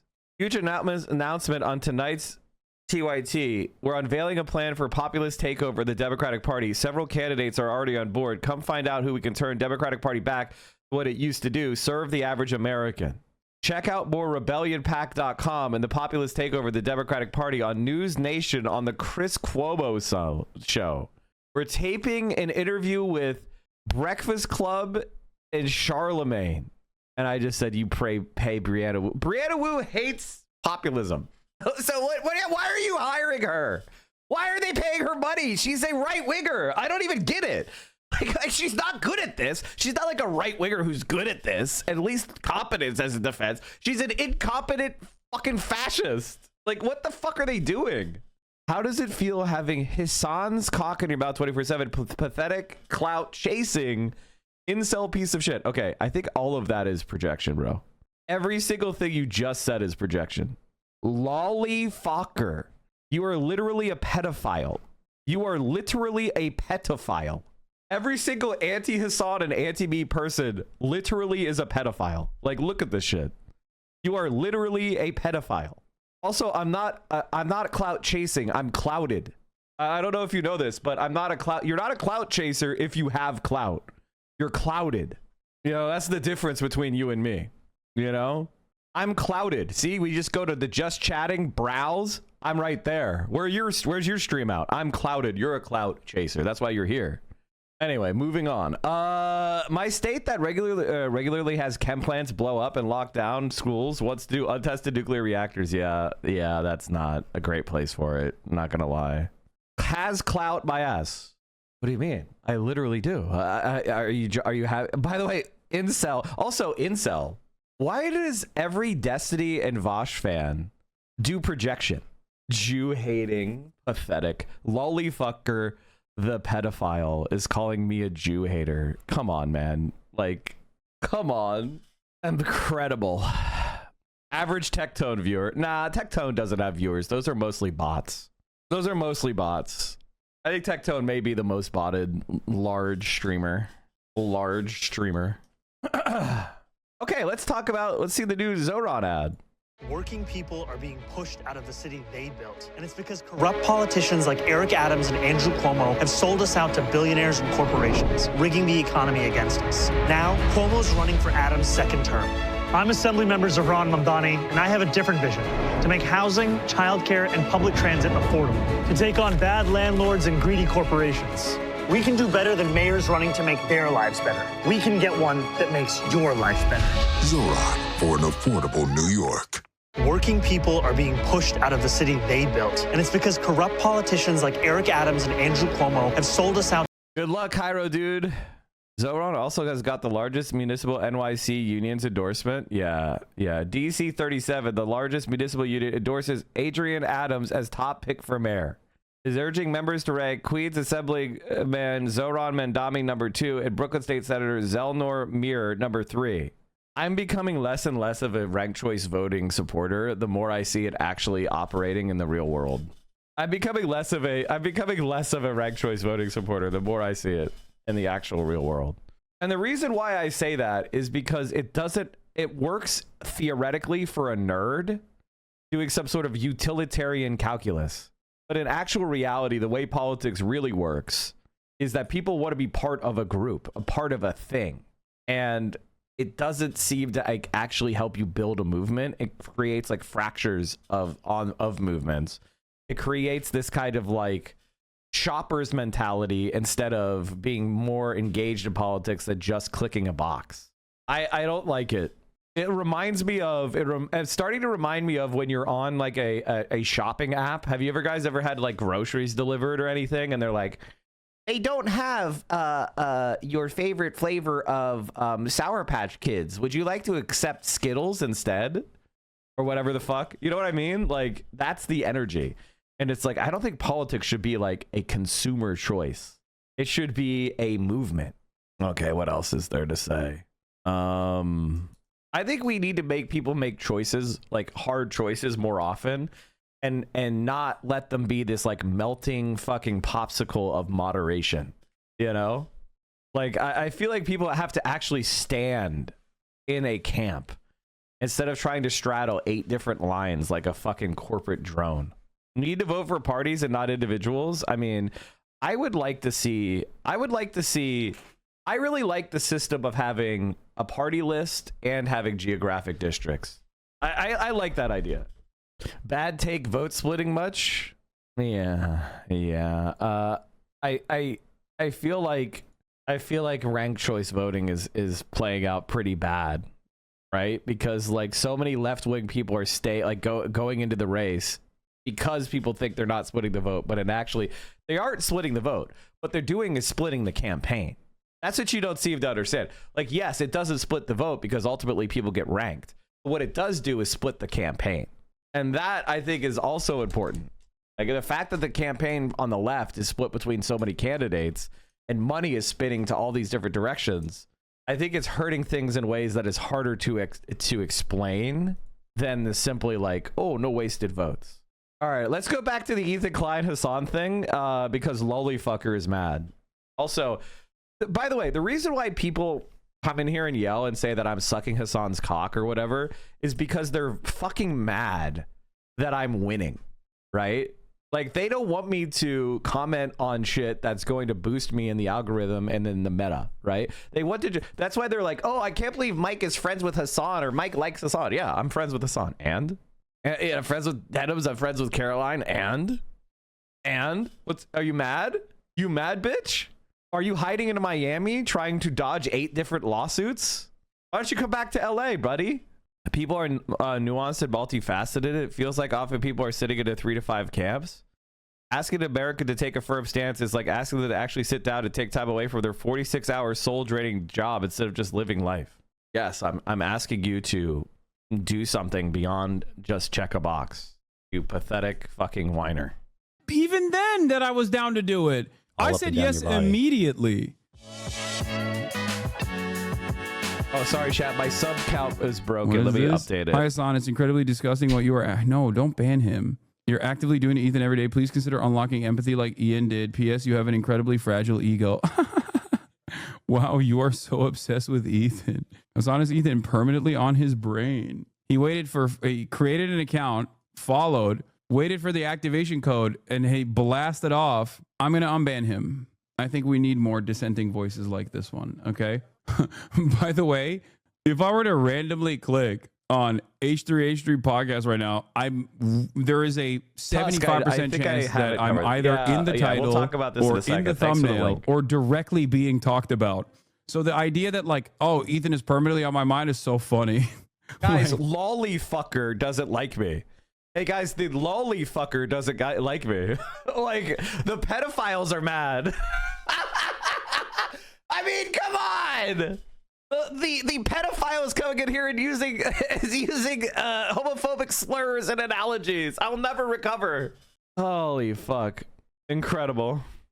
Has there not been a day? Has there been a day where I haven't been brought up randomly? You're sharing the Thumbo and title with Ian on today's stream. Nope, there you go. People coming in here to be like, you're so obsessed. Yeah, okay, dude. Your voice is insufferable to listen to, Jesus Christ, which I guess people don't care about since they're mostly bots. What is going on right now? Did a bunch of Ethan Klein heads just join the chat or something? We're getting brigaded again? By where? By what? School's out? Oh, Ethan just ended his stream. Is that what it is? The button doesn't work for audio versions of the podcast. Just wanted to let the crew know that I often listen to podcasts on Apple Podcasts, and I've noticed like the last 3 episodes or so that I've listened to, the button doesn't work for the audio. Like anytime Ethan would say something, and then he'd be like, I hit the button. I said, but it would have heard what he said clear as day and be confused. So it's fun at all. I feel like I'm getting a peek at it behind the scenes, but I also know it's a real issue because it renders the button totally useless for audio listeners or snarlers who could easily clip the audio. There are so few people listening to Ethan Klein's podcast that nobody noticed this. There's like so few people actually listening to this shit that nobody noticed this. If I had something like this happen, it would be noticed the instant it happened. And I'd have 50 fucking messages saying, hey, Mike, like you thought you were muted, but you weren't. Like, what the fuck? Did he end his stream? Is that why so many people are coming in here to be like, dude, why are you afraid to debate Ethan? I'm not. I don't know what kind of lies he's telling over there, but I'm not afraid. I've been saying I want to do that Please do misunderstand me. I think it's important to have informed decisions for voting. Ranking voting seems like the best alternative for now. No, it's okay. Yeah, I'm sorry for going too spicy on you. I was just saying that I was criticizing ranked choice voting because it seems to me that one of the effects, now that we've seen it happen a couple mayoral elections in a row, it seems like the left gets split between like 5 people and the centrists have like 1 or 2 candidates, and the campaign gets fragmented. And a bunch of like left-wing money gets spread out. Oh, you're not hurting because we have ranked choice. And it's like, actually, you are hurting because you're splitting up the campaign. Jump. Who the fuck is Ethan? Oh, never mind. This guy's just a random hater. It happens. And it's like, they're saying he's ready. It encourages like lack of solidarity, right? Because like if major union is endorsing someone who has no chance as their #1 person and then putting them at the top of all their merch, it gives less of a boost for the people they still like but rank less.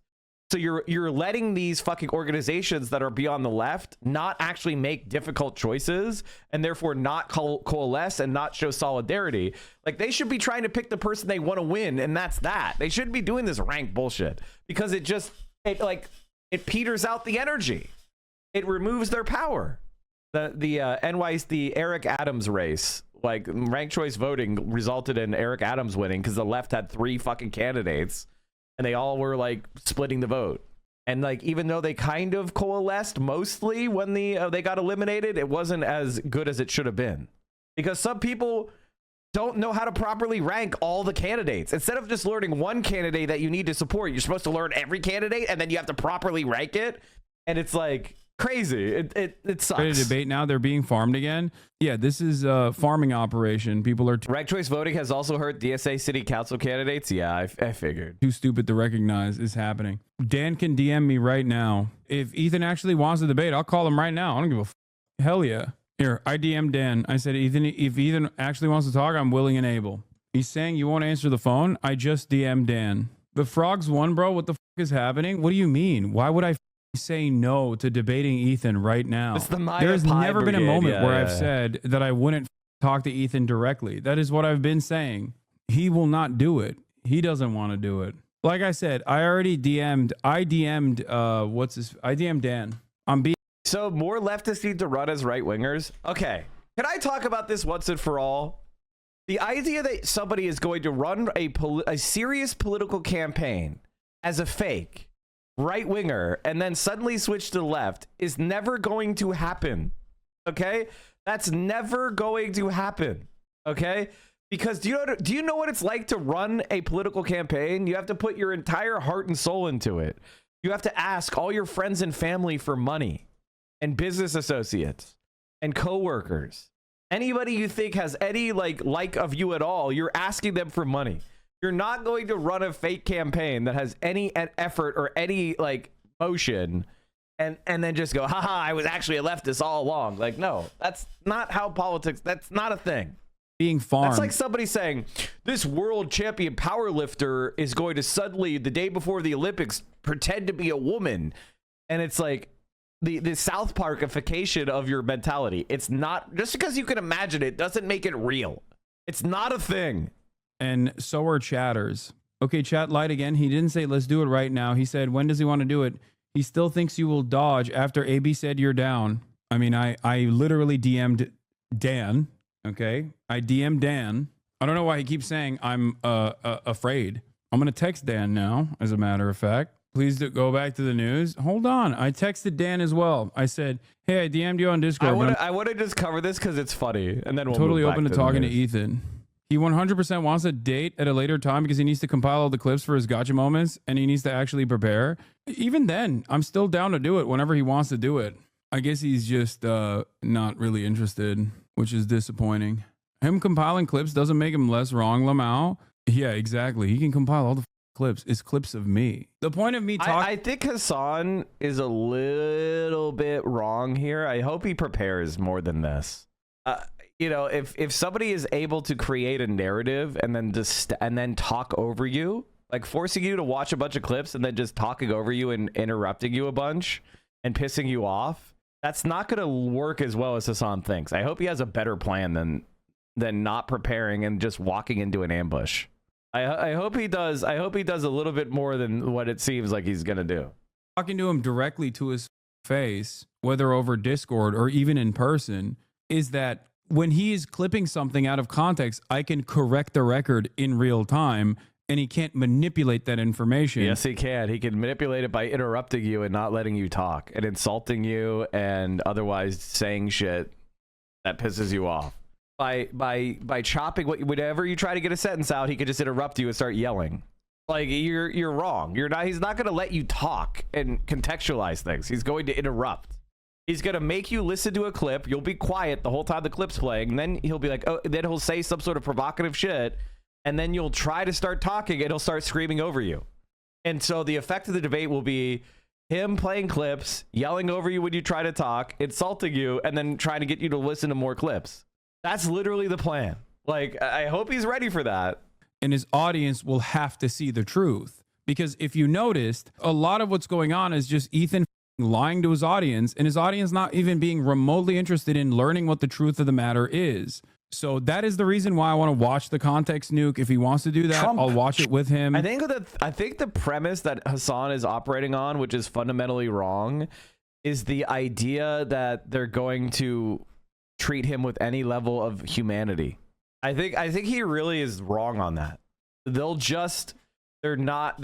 to basically try to dehumanize you and insult you and fluster you. Like they're not going to let you make arguments in good faith. I hope he's ready for that. I hope he is ready for that. Or that is the reason why I want to be in an environment where they cannot have their minds changed. No one in the H3 studio can have their minds changed.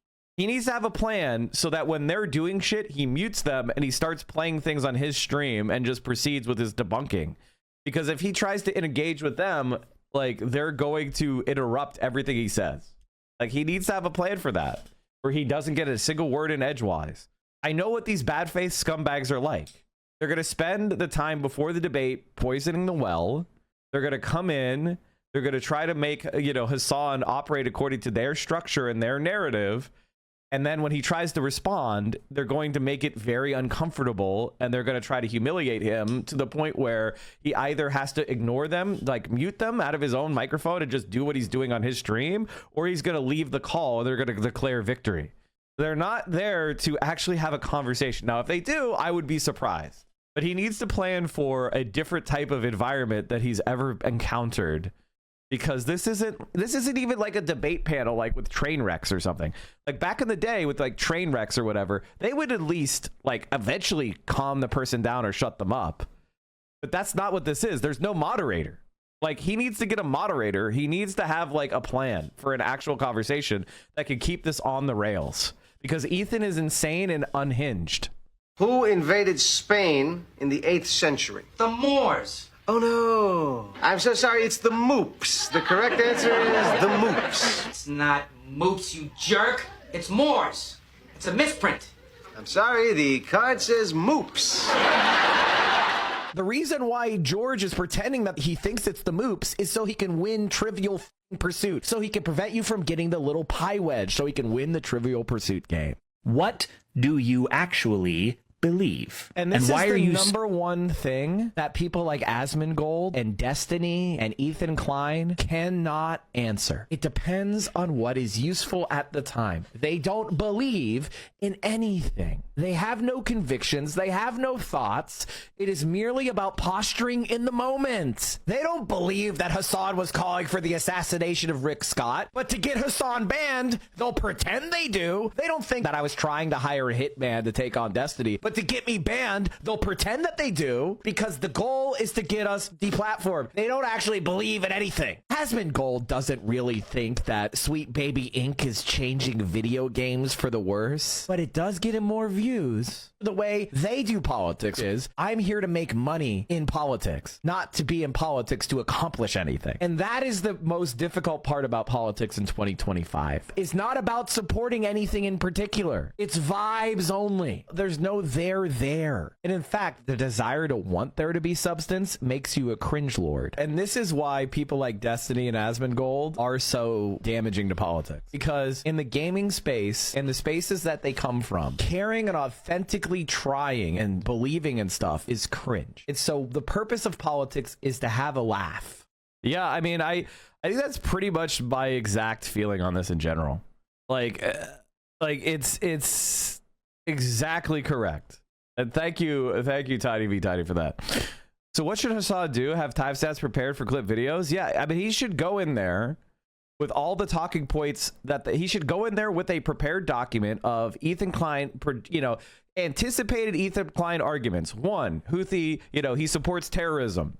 He supports the Houthis, that he had a Houthi on stream, that he's a rape denialist, that he wants to destroy Israel, that he wants to kill all his Jews and Israeli. Like, he should go through and be prepared with all the talking points, that he supports 9/11, like whatever the fuck else arguments they're going to use.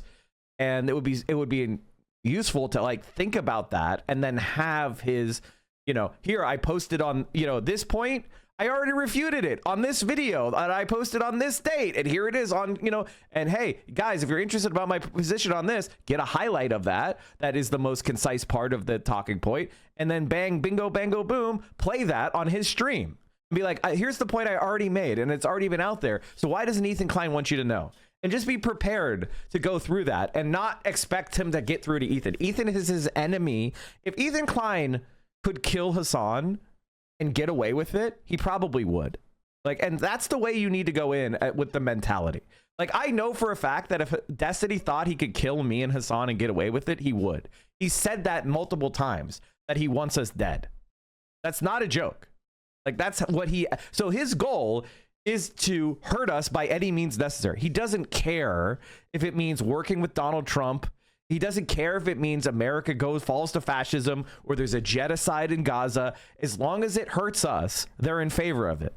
And you need to go into it with that mentality, because these people really do hold ill will for you.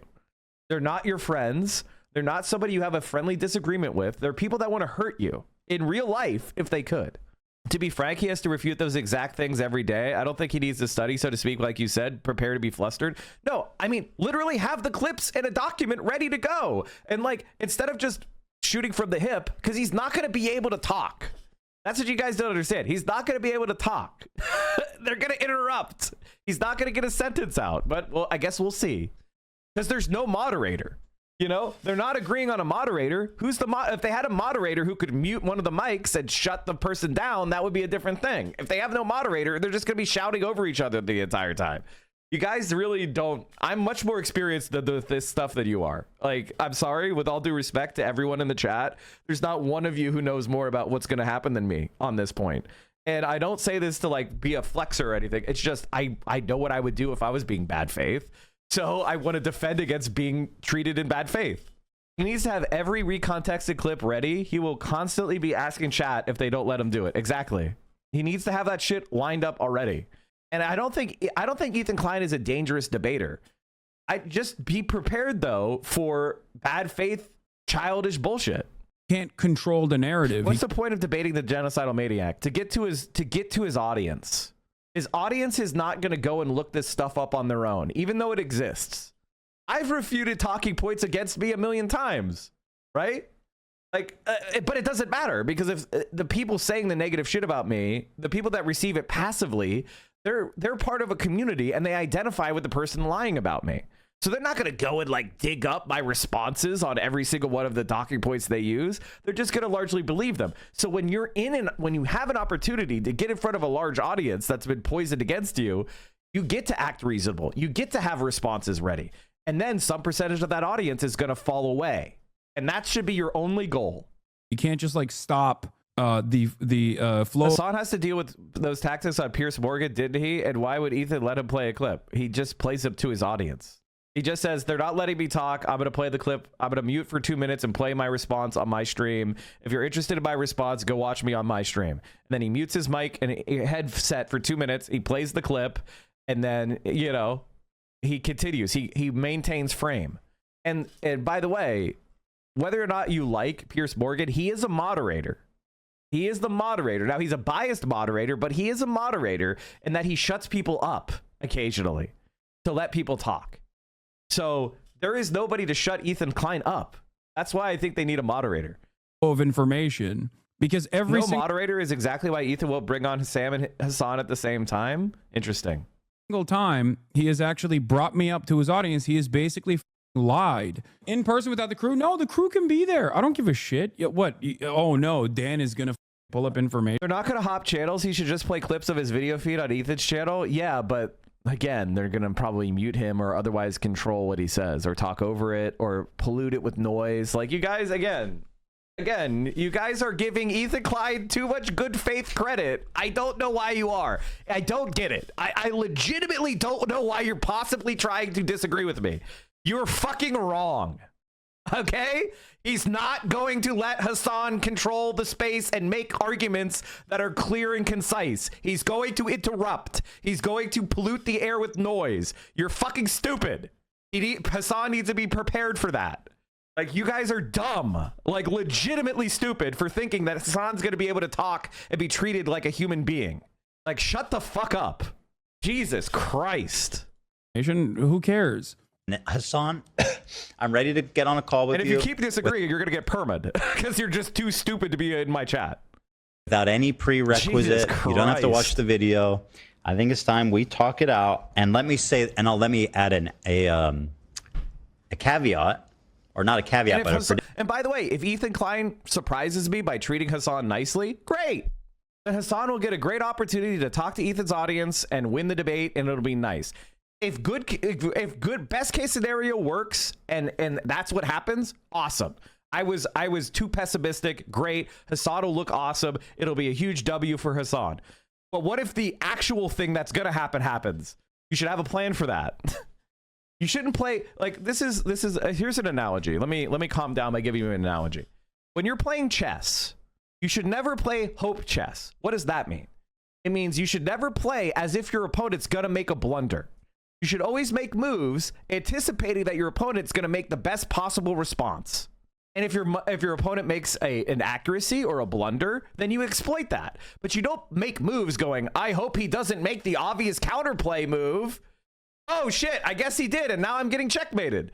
So you guys are like, let's pretend Ethan's gonna blunder and let Hassan get his whole fucking argument out with no interruptions, and it'll be all nice and cordial. That's playing hope chess. Stop playing like a fucking idiot and realize that you're in a struggle with a genocidal maniac who defends bombing hospitals. You don't think he's gonna interrupt in a conversation? Like, come on. Like, you need to have a strong plan for the bad faith that they're going to give you. And, and I honestly would call for a moderator so that you have the opportunity to actually say something. They're going to try to filibuster him. Prediction. I think that Hassan, they're stun locking me at this point. True. The ever coward that he is and always constantly moving the goalposts will find a way to. I've literally been. That's crazy. Bro, ignore him, please, for the love of Allah. Is there going to be an actual debate? I mean, they're saying there is. Is it actually going to happen? I think Ethan will back out, but maybe it will. Dude, what are you? In their first debate, he literally did the la la la thing. Don't put anything passive. Can someone show me that clip? Can someone show me can you link me that? The clip of him literally going la la la la la during their last debate. I would love that clip. I may actually post that on my Twitter and go, this is what you should expect Ethan Klein to do when Hassan tries to talk during the debate. La la la la la la. Mike, this is on the official Trump store. Like, and by the way, guys, yes, we're milking Ethan, but we're milking Ethan about a story that's actually important, which is the suppression of Palestinian advocates in America, which has different forms. It is people losing their visas. It's people being arrested and charged with crimes they didn't commit. It is, advocates being deplatformed online. We're all part of the greater story of how Palestinian advocates are being targeted by Israeli counteroffensive and counter arguments and Zionist supporters. So, like, stop saying this isn't politics. You're stupid. Shut the fuck up. Jesus fucking Christ. Like, leave then. Like, at a certain point, I'm tired of your fucking whining. Get with the fucking program. Get with the fucking program. I talked about all sorts of other shit, and I do every single day. Shut the fuck up. Like, seriously. God damn. Let's see what else happened. Let's get back to this video. We're almost done. You made me extend. Like, this was probably going to be over 15 fucking minutes ago, but you made such stupid arguments. You actually got me stun locked to talking about this more. Oh, what do you mean? What the f do you mean? Do you think I'm not a 33-year-old man who is equipped to talk about the issues I speak of? Why do you... Adam, you can link it already. I allow people to link stuff without being subscribed. But if you want a subscription, that would be nice. I mean, if someone would gift you you can link shit without getting banned here. But if you ever post anything, you know, obviously I'll report you to Twitch and get you perma-banned on the entire website. So don't post anything stupid or malicious because I will get you fucking perma. I have a direct line to getting accounts removed from this platform. So don't, if they do something criminal. So don't do anything stupid. Watch me. If you think that I cannot deal with this conversation, this is exactly the same way that some of you dumb were crying about me talking to Andrew Tate before I talked to Andrew Tate. I know how to deal with this, okay? There is a reason why it got to this point. It's because I know exactly how to deal with this. Appreciate you. He's constantly farming you, man. He doesn't want a serious conversation. That's what the chatter means. I know, but it doesn't matter because I think... Wait, anybody who's like, no, don't talk about Ethan. You're helping Ethan. Wrong. Wrong. What helps him is ignoring him and letting him sit around as a fucking remora in your algorithm. You don't understand the internet. I do. You don't. All right. When you let people shit talk you and you don't say anything, then people just have your reputation damaged over the course of time, that people think that because you're not refuting it, it has truth. And when you don't punch back, it just hurts you over the long run. But when you immediately deal with large creators that attack you and you slap them in the fucking face, first of all, you keep control of your algorithm. You boost the morale of your own community because people see you as a fighter and not a fucking loser, a baby that gets pushed around. And you get boosted in their algorithm and they end up looking like the tools. So when Hassan fought back against Destiny, what happened? Destiny got fucking demolished and now, you know, like he's basically cowering in a fucking corner because he's facing so many, you know, people trying to hold him accountable. When Hassan ignored him for 3 years, Destiny grew using Hassan's name. And what was the mystique that Destiny had? The mystique was, oh, Hassan's scared to debate me. Hassan's scared of my arguments. I'm right. That was the whole thing he dined out on.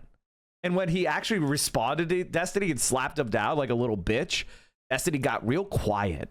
Islamic Nation, it must be finished. I can't hear you. Ethan, this is not the own that you think it is. I've already covered this. I already talked about this. I just want people to see it. I know. I've showed this on my stream. I don't know why you think this is like an own. Well, do you think that every single person watching right now has seen every second of your stream? I don't know, but okay. This was just happened last week. This must be finished. Here, okay. Just play it. I know. I've already played this. He's gonna say we're gonna do 1,000 a million October 7th. Yes, I know. Just play it. Just play it. I want people to see it. Okay, here, I'll play it right now. I think my dog groomer is outside. احنا الدولة لابد أن نزيلها لأنه بالفعل هي تعتبر كارثة أمنية. Okay, yeah, it says because it constitutes security, military, and political catastrophe to the Arabs. I'm reading it. To the Arab and Islamic Nation, it must be finished. I can't hear you. Ethan, this is not the own that you think it is. I've already covered this. I already talked about this. I just want people to see it. I know. I've showed this on my stream. I don't know why you think this is like an own. No time to explain. Let me see this. Do you think that every single person watching right now has seen every second of your stream? I don't know, but okay. I mean, here we'll just probably not. We'll play it again, but I'm simply stating that, like, you know, I'll read it for you if you want. It's not like a. This is not like a secret, if you're going outside to get your dog groomer, I can read it. Yeah. Okay. All right. Here, I'll just. Shit! Never mind. The groomer is not even here. Oh wait, I can't play it on your stream. Never mind. Yeah, I can play it, but it doesn't matter. Here. So play it, and if you don't mind, just reading the. Yeah. The Al-Aqsa flood is just the first time, and there will be a second, a third, a fourth. Because we have the determination, the resolve, and the capabilities to fight. We will have to pay a price, and yes, we are ready for it. We are called a nation of martyrs. And we are proud to sacrifice martyrs. We did not want to harm civilians. ولا أن نلحق الأذى بهم but there were complications on the ground, and there was a party in the area with a civilian population. It was a large area across 40 kilometers. Chat, we have a piece of fan art. We have an amazing piece of fan art in the fan emote. Okay, the channel is called on the Discord. It is called Fan Art and Emotes. And there's such great stuff in here. I need to do like a fan art. Okay, why can I? Yeah, let me open this link. Thank you.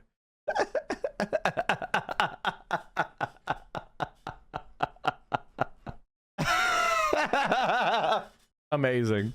Now the problem is you made Elon look too good. He's fatter than this. This is like young Elon. But otherwise of this, amazing art. Who is the chatter again? In the Discord, the person who made this is called No Time to Explain. Can we get some bended knees for No Time to Explain? Do you have anything you want to link me to promote? Because this is great. I love your art style, dude.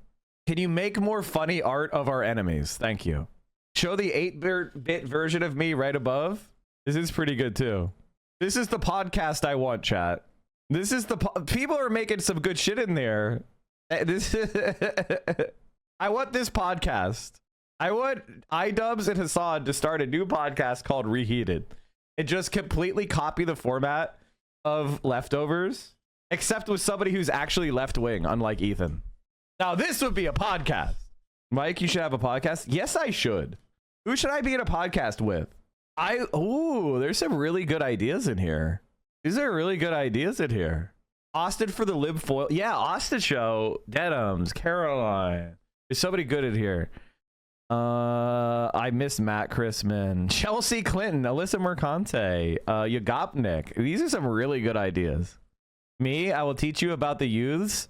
It's not the worst idea I've ever heard. Mike, Casey, and Austin make it happen. Oh, yeah, Casey. Sean DeBlack. These are all really good ideas.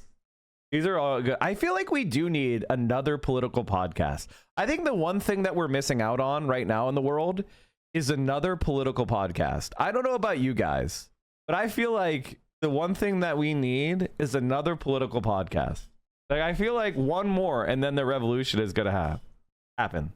The last podcast before the revolution. There's one more. Fear and lacking politics is definitely an issue. I'm IMO with the way the world is turning. I mean, I love talking to Austin. And I like that he's got different takes than me. And radicalizing Austin would be awesome segment. I'm in favor of this. I think it would be based. The occupation must come to an end. Occupation where? In the Gaza Strip. No, I'm talking about all the Palestinian lands. Does that mean the annihilation of Israel? He says, yes, of course. The existence of Israel is illogical, but there's cuts in there too. I don't even know what the fuck he's saying, but it doesn't matter. He's saying a bunch of fucking psychotic, bloodthirsty shit. I agree. This is one of the this is a guy, I've seen him before. He's a spokesman for Hamas. I don't think he's saying I mean, like, maybe I'm missing something, but it didn't say he said kill all the Jews in Israel. He's talking about getting rid of the Israeli settler colonial state that is Jewish supremacist and says that it's a state just for the Jews, right? He's not talking about killing all Israelis. Now, if he says kill all the Jews, then I would find that to be genocidal mania, and I would be completely against it. And I know that Hamas's old charter said that. I also know that their new charter doesn't. I'm not a supporter of Hamas because they're conservatives. They're reactionary conservative, politically. I don't align with that. But the reality is that this is also a national struggle for liberation, and they have a lot of different elements in it. And some of them are going to be conservative. I mean, that's just baby shit. No matter how oblivious and parasocial Ethan's fans are, in a direct conversation between me and him, it's going to be very difficult for him to dance around certain points that he has made. It's going to be very difficult to actively call your podcast and loathing and steal Austin.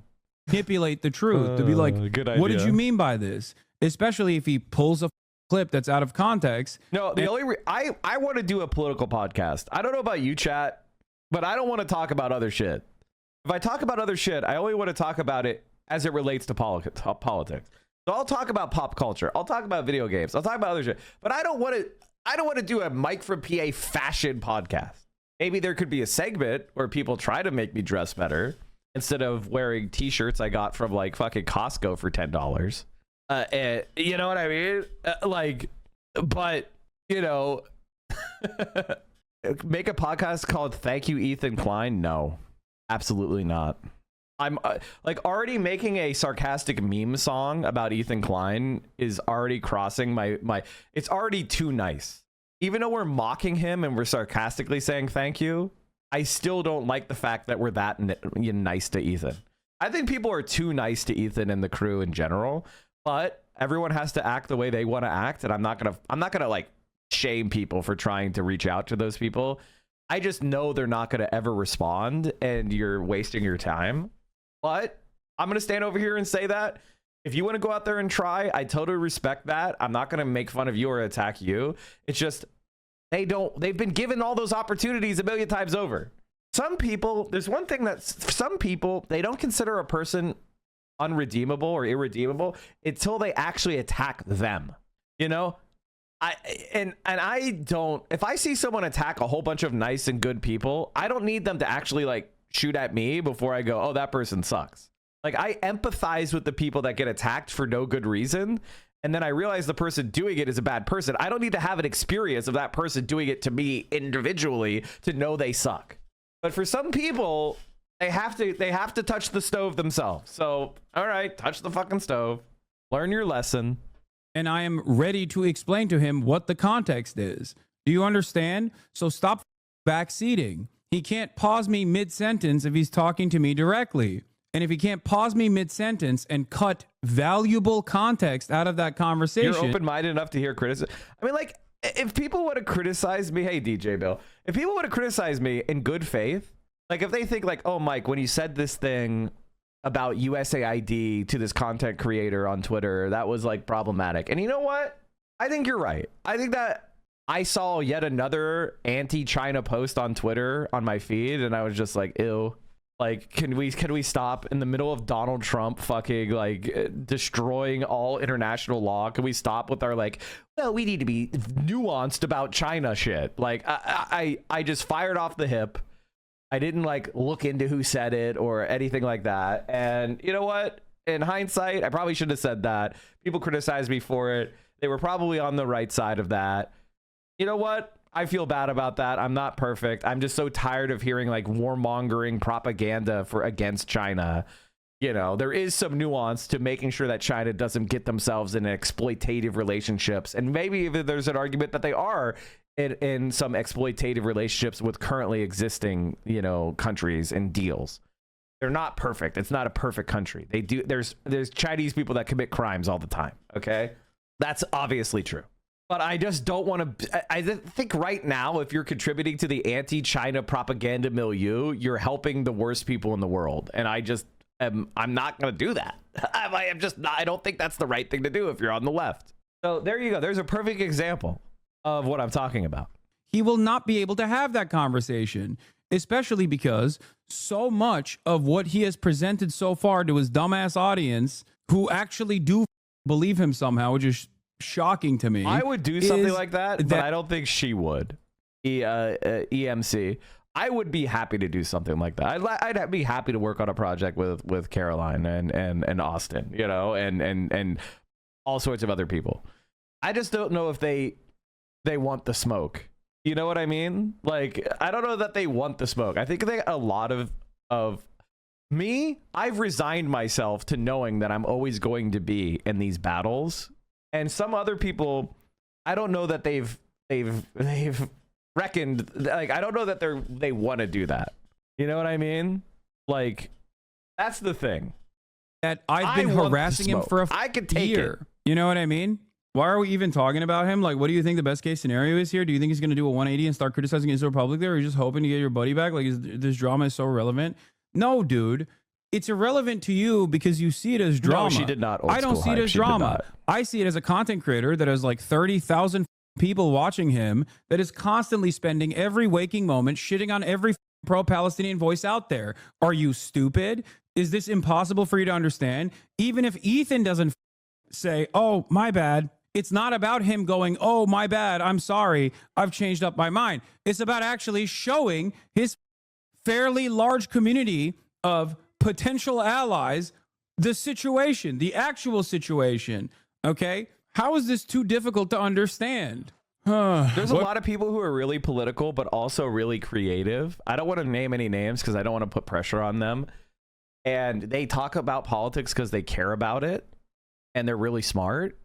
But I think they also are really more focused on their creative work right now. They're in that part of their life where they want to do that, where they want to be artists and they want to make that kind of shit and they want to make stories and they're not wanting to become in the muck 24/7 like me. So even though they agree with us and they do talk about these issues, I don't know that they would be interested in a project like that, you know, and maybe that's wrong. Maybe I'm misreading it and they are, in which case I'd be ecstatic, but you know, it is what it is. You know what I mean? Like, and I don't think that you need to like with Pedro Pascal, like he obviously cares about all this stuff, but he's an actor and he wants to make dramas and he wants to make comedies and he wants to do sci-fi shit and he wants to do that. Like he wants to make, you know, write stories and participate in stories. He doesn't want to be droning on about the fucking parliamentarian. And that's okay, right? You know, he speaks out on the issues he cares about, but he doesn't want to you know, be talking about the income tax rate 24/7. You know what I mean? What makes you think he will give you any room to combat the misinfo? What do you mean? What is he going to do? Yell over me and go la la la la la and like act like he's you know, he can't hear me? I think a lot of people will understand what that looks like. Frogan posted a video on Ethan. Hi, my name is Frogan and this is Does Frogan want me to watch this? I mean, I don't want to steal Frogan's content because I don't know if she has, you know, she wants to watch it on her stream first or what she wants to do with it. So once Frogan tells me what she wants, then I will happy to watch it if she wants me to. If he does that. Just said Asana's begging me to call. I have a life, bro. I have kids to take care of. Let's set it up though. But I want to talk to Sam Cedar first. Oh, so he's backing out. Like I couldn't even finish my tweet and he is backed out already. He literally said, I said this 2 hours ago and he waited until 4 p.m. You know what you're doing? Wait, what? He's ending his stream? I said even then that I was down to do it. Dude, there's no way his audience is this stupid, right? They have to know what's going on, right? There is 0% chance. I said yes immediately. I don't chat much, but you are really getting baited here. There is zero good that will come out of this at this point. Out of sad, I demand. Just the way you have addressed this mess so many times, I believe in you. I mean, he's never said that he would be directly willing to talk to me until this moment. So I think, you know, this is a little bit different. I've been saying that I would debate him for 6 months. Just schedule it and dog walk him. I'll talk anytime, any place, but I don't think he wants to smoke right now. That's what it is. If he's so convinced, if he stands by his principles, he should be able to talk to me right now. It's been what? It's been 4 months. 4 months of me. I just call him. I can't directly call him, chatter. I have to call him through Dan. Is he actually so dumb that he thought that I wouldn't say yes immediately? All right, now let's get Hassan on the line. Yeah, right. Obviously not. Actually, okay. What a coward, dumb bitch to challenge me now at 4 o'clock. What a loser. Bro, I mentioned you 2 hours ago. 2 long hours. I was doing the news, bro. Wake up, Ethan. 2 long hours? What do you mean by that? Nothing. I think. Yeah, I'm in the chat. It is time to wrap it up, though. I think so. So here's what I want to do, though, just to summarize. Sam said he's going to get back to me at the end of this week. Okay. After Thursday, he said, because he's busy with family stuff. By the way, he wrote me back. He was very nice. That's awesome. I reached out. I have his email from. I don't know if I explained this on the air. I don't think I did. I have his email from the crowd. I did? Yeah, you did. Oh, I did? Yeah. Did I say he was very nice? Yeah, you said he was nice. Not 4 months ago, 3 months ago. On the show? Sorry. Yeah. So yeah, he was very nice. He got back to me. He says he'll write me back on Thursday. So we're going to talk to Sam. And then if Sam is not able to convert me into the correct way of thinking, then I will go up against the final boss, the most educated, the most prolific. I said yes 2 hours ago, Ethan. Bro, you're actually in my chat? Okay. Oh! All right. I didn't hear about it since did he really? I didn't hear about it till right now. Why is everyone just in the chat suddenly saying he wants to debate? Just like right now. You know what I mean? Like, give me a break, bro. Anyway, it's not happening right now. It's late. Oh, okay? It's not happening right now. So I'm going to talk to Sam, and then I think early next week, if I don't, metamorphose from a caterpillar into a butterfly once speaking to approved Jew Sam Cedar, then we can talk to you. Oh, I know what he's going to do. Oh, here's another strategy. Okay, here's another strategy. He's going to go like, I believe in Palestinian liberation. I don't know why everyone's bullying me. I agree with you that Benjamin Netanyahu is so bad. Sam Cedar, can you tell your friends to stop being anti-Semitic? I am pro-Palestine. I don't know why everyone hates me. And then Hassan's not gonna, and Sam Cedar's not gonna know that Ethan Klein specifically has tried to like dox, stalk, and deplatform every pro-Palestinian creator he can. Like, I want to give you an example of what Ethan's community is like. Here is Ethan Klein's H3 subreddit doxing Noah Samson's Bumble profile and then saying that they swiped right and are trying to get a match so they could set up a date to try to confront him and ask him why he hasn't responded to Ethan's lawsuit. Now, soft delay Sam, you dumb fuck. I want you to understand something. You can't not respond to a lawsuit. All right? If someone sues you in court, the court comes to you and forces you to respond. You can't ignore a lawsuit. Now, if somebody sends you a worthless demand letter that has no legal basis, you can ignore those because those are not lawsuits, you dumbass. You uneducated moron, stalker freak. This is the type of behavior I'm talking about. And then, girl, don't put yourself through that. We're not crazy like the snarkers. Dude, you just posted someone's Bumble profile on a snark Reddit saying how you're gonna do a fucking like in real life meetup. This is stalker shit. This is freak shit. This is criminal behavior. Wait. That might be safe. But no worries at all. Highly doubt I'll match with him. Yeah, he's not gonna. You're not. Let's be honest. Post selfie. No, sis. Here's what we do. Ethan is suing him. Be the dream girl. Gain distrust. Get the tea. How he's feeling. What's his next step? Money. Supporters. If he's still in his grandma's basement. Important things. This is Ethan Klein's community. And is the post deleted? Nope. Heavily upvoted. Lots of comments. Everyone, please, can you report this subreddit? Like, this needs to be reported. Like, I don't know what else to say. This is weird. Damaging. This is fucking disgusting. Like, please report this subreddit for doxing. Like, get this shit out of here. Like, report them for like, this is also like stalking as well. Report it for stalking, harassment, bullying, intimidating, sexually abusing it into a group of people, discouraging them, glorifying violence, non-consensual intimate media. I mean, like, this is some dangerous ass shit.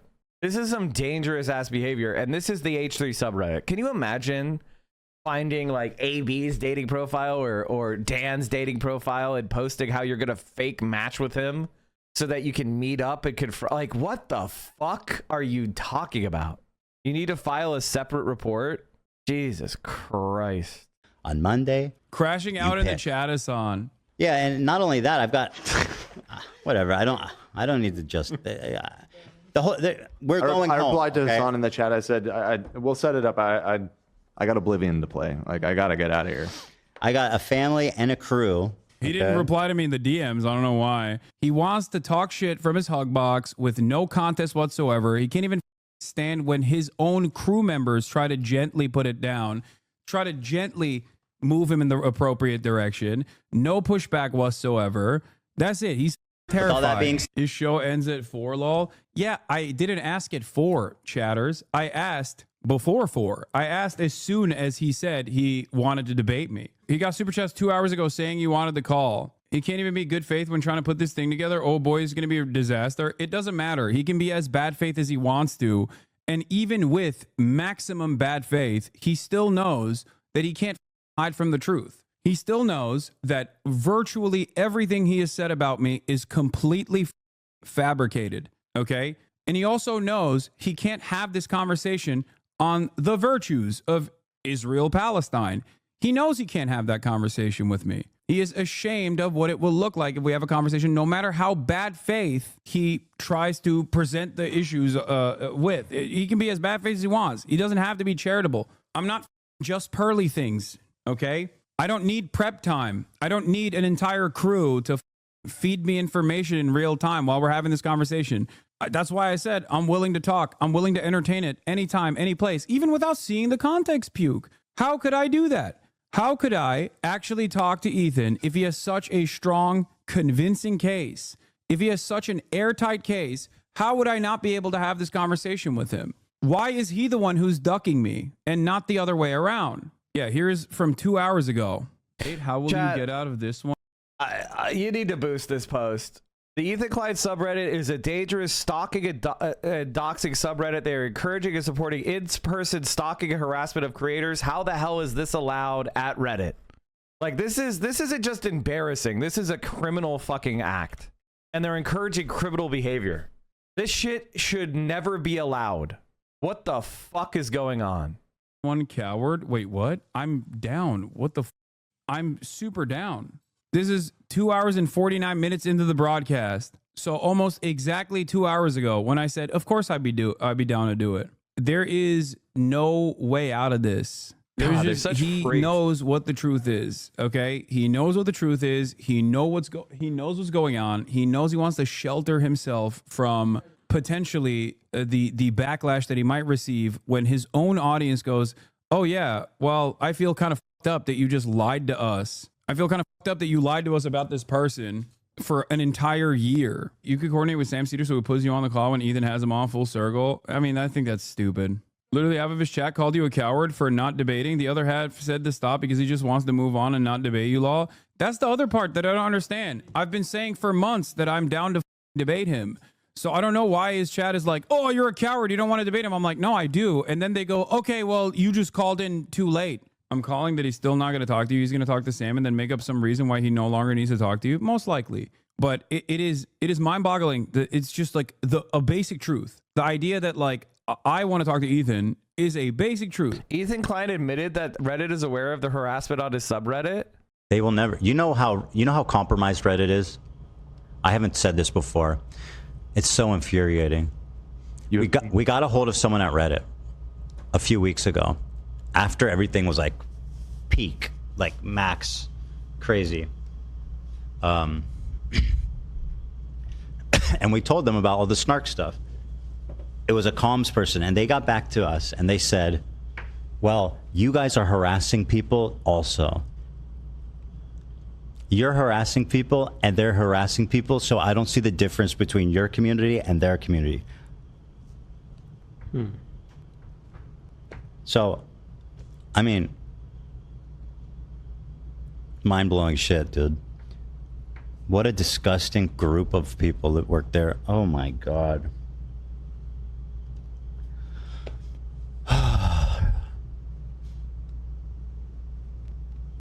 Pakistan has deemed India's suspension of the Indus Water Treaty an act of war following a deadly tourist attack in Kashmir's Pahalgam. Here's what you needed. Oh my fucking God, dude. I don't think there's actually going to escalate into war, but who fucking knows? Like, we're about to head into a global recession, and Modi's power is already fragile. Yeah, Sam is a very nice person. Sam but he's is not too nice. Stupid. He's incredibly knowledgeable on. That's my worry. Sam will want to talk about the issues, and I don't think he's aware of the issues.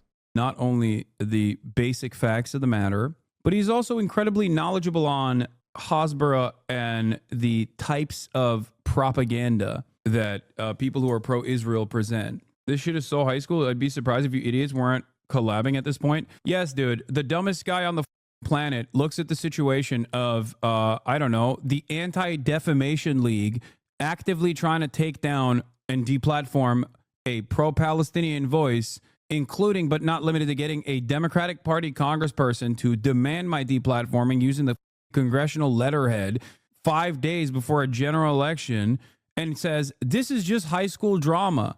At a certain point, you have to realize you're trying to minimize it Because on Ethan's side, it does come across like high school drama because he doesn't care about the politics of it all. It's just content and drama for him and his dumb audience. What do you mean? It's just high school drama, Lamau? Yeah, if you're stupid and watching from afar, yeah, it looks like high school drama. If you're watching it from Ethan's side, it looks like high school drama. Do you think Ethan will have a redemption arc? At this stage, this is a stupid question to ask. He will never have a redemption arc until he apologizes for all of the things that he has done in the past year and try to make up for it. And even then, plenty of people are not going to be on his side. And he is not the bigger man in this process. He's not going to be humble enough and demonstrate the humility necessary to say, yeah, this past year of active deplatforming initiatives that I engaged in against all pro-Palestinian content creators,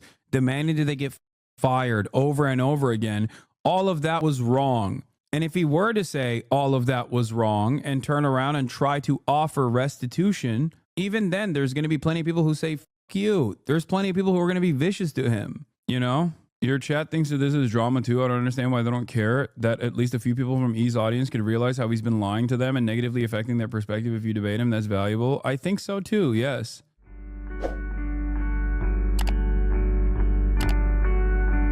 All right, well, holy shit, chat. We are 3 hours and 30 minutes into the stream. If you enjoy this content, not the Ethan Klein content, because fuck Ethan Klein. I think we've pretty much got to the point. Should we watch the Frogan response? Why don't we watch the Frogan response? Let me check my DMs. Frogan might be sleeping. Oh, Frogan messaged me. People are asking me if you could watch it, of course. Oh, okay, cool. All right, let's watch the... Oh, I'm excusing. This is exciting. Okay, now we've got one more Ethan Klein thing. Frogan is one of those people. I think I'm a founder. Am I a founder badge in Frogan's chat? I'd have to go look. My debit card expired that I used to subscribe to people, and a lot of my subs like timed out, which is super fucking annoying. Don't you just hate that, chat? Like, ugh. So I don't know if I still have the founder badge or if I got bumped. Let me see if I'm still subscribed. Damn it. This is the first time I'm ever making a solo YouTube video about everything that has happened the last year and a half. I address everything on my podcast, Arabs, which you can find the link below, but today it's just going to be you and I. I think the content cop was great. You know, I feel like Ian approached it in a way that nobody else does. He approached it with empathy, and, you know, it was supposed to make people feel bad for Ethan. One of the main things, especially as content creators, people tend to dehumanize us and forget that we're living normal people just like you. So obviously, with so much pressure on the internet, both on myself, and I'm sure Ethan can relate to this too, it's fucking hell. It's hard to manage. It's hard to deal with. Okay, good. It didn't. Awesome. My Frogan. Okay, it didn't expire. Thank God. And I am a founder badge. Ham and Fist, thank you for the 50 bomb. See? Okay, I switched it in time. I am a founder badge. Like, sometimes people, they think that, like, I'm not friendly with people, or whatever they invent in their minds because it's convenient for them. And I don't know if Frogan even knows this, but I was literally one of the first like 10 people to subscribe to Frogan's stream. That's how long I've been a supporter of Frogan. That's how long I've been behind Frogan and been trying to, you know, sometimes I give unsolicited advice, which could be annoying, or I can, or have differances of opinion, but I'm an OG, you know? And I think Frogan is one of those people that recognizes who their friends are, but also feels like they don't want to be fake. So when they disagree with me, when she disagrees with me, she lets me know, and I'm okay with that. But I just want you guys to know that if you're wondering if I'm a real one, I was there in the very first stream when she was playing, I think, Halo, or like one of her first few streams where she had subscribers. So I've always been a strong supporter of Frogan from the very, very beginning. And I have to say, I was a good scout for talent. So I feel like Ian approached it in a way that was... Oh, it's Frogan here. Founder won't go away. It can be removed. It can be removed. Common Mike W, of course. I'm one of those people who doesn't ask for anything back. You know, I just like people. If I like you, if I support you, if I promote you, it's because I see some real talent in you and I believe in you. I don't have to get clout out of it. I don't need to get a thanks. It's just, I believe in you. And so Frogan is one of those people that I believed in from the very beginning. And I never claimed to be humble, but I did claim to be right. It was more so holding a friend accountable and in a softer way, and wanted to generate empathy for Ethan. Other people don't do that. And I've even said this before. I feel like we need to stick to the basics as to why Ethan Klein deserves to be criticized, and that is for being pro-Israel and trying to deplatform pro-Palestinian content creators. I mean, there you have it. Like, Frogan is totally right. Frogan is completely right. And I think this sometimes get lost in the drama. It's like, I don't disagree. I don't disagree with Ethan Klein because of any reason but his position on Palestine and the fact that he harassed a bunch of Muslim women and Arab creators, including an Arab Jewish man. This is something that's under-discussed. Ethan Klein got an Arab Jewish man banned for 30 days for his stupid Sabra a crocodile tears lie. Like, that is the truth. That is the truth of who Ethan Klein is. He lied and lied and lied, and some of the smaller creators who were not political got banned, and they did nothing fucking wrong, and Ethan Klein didn't regret it at all. He didn't care if there was collateral damage, as long as he could hurt a Muslim woman he was targeting. Kind of reminds you of the IDF, doesn't it? Oh, were you standing next to Frogan? Well, I guess the splash damage hitting you, he doesn't care. He thinks it was justified to target Frogan, so if he hurts a bunch of innocent people, he doesn't care. And that tells you everything you need to know about Ethan Klein. And I think Frogan was innocent too. Saying not liking Sabra hummus is cringe. Nothing's wrong with that. It's not anti-Semitic. Sabra hummus sucks. Hummus tonight for Gallia's staying with us. We can. We just need to order before 4. They close. Let's get at it 4. in. There's the best hummus place ever that we want you guys to try. It is, trigger warning, Israeli hummus. The hummus. Yeah. As long as it's not that Sabra shit. No, the Jews don't sit around eating Sabra. No. They eat Sabra like anyone does. It's store-made shit. I still snack on. I when you have no other options. can't do it. Listen, in Israel, the store-bought stuff is better. Growing up, I thought it was. I didn't even know it was Israeli. I just didn't like it. I agree. It's not that good. I mean, I store-bought. What could you do? Yeah. You don't sit around and eat it like you would a bowl of hummus. Yeah. That's no, insane. that's crazy. Nobody does that. I do that. It is. It is. I do that. You sit around. You know, Dan, that tracks. If there was any person in the crew that I would think sits around eating Sabra hummus, it would be Dan. You know, that's not a joke. I think that just tracks.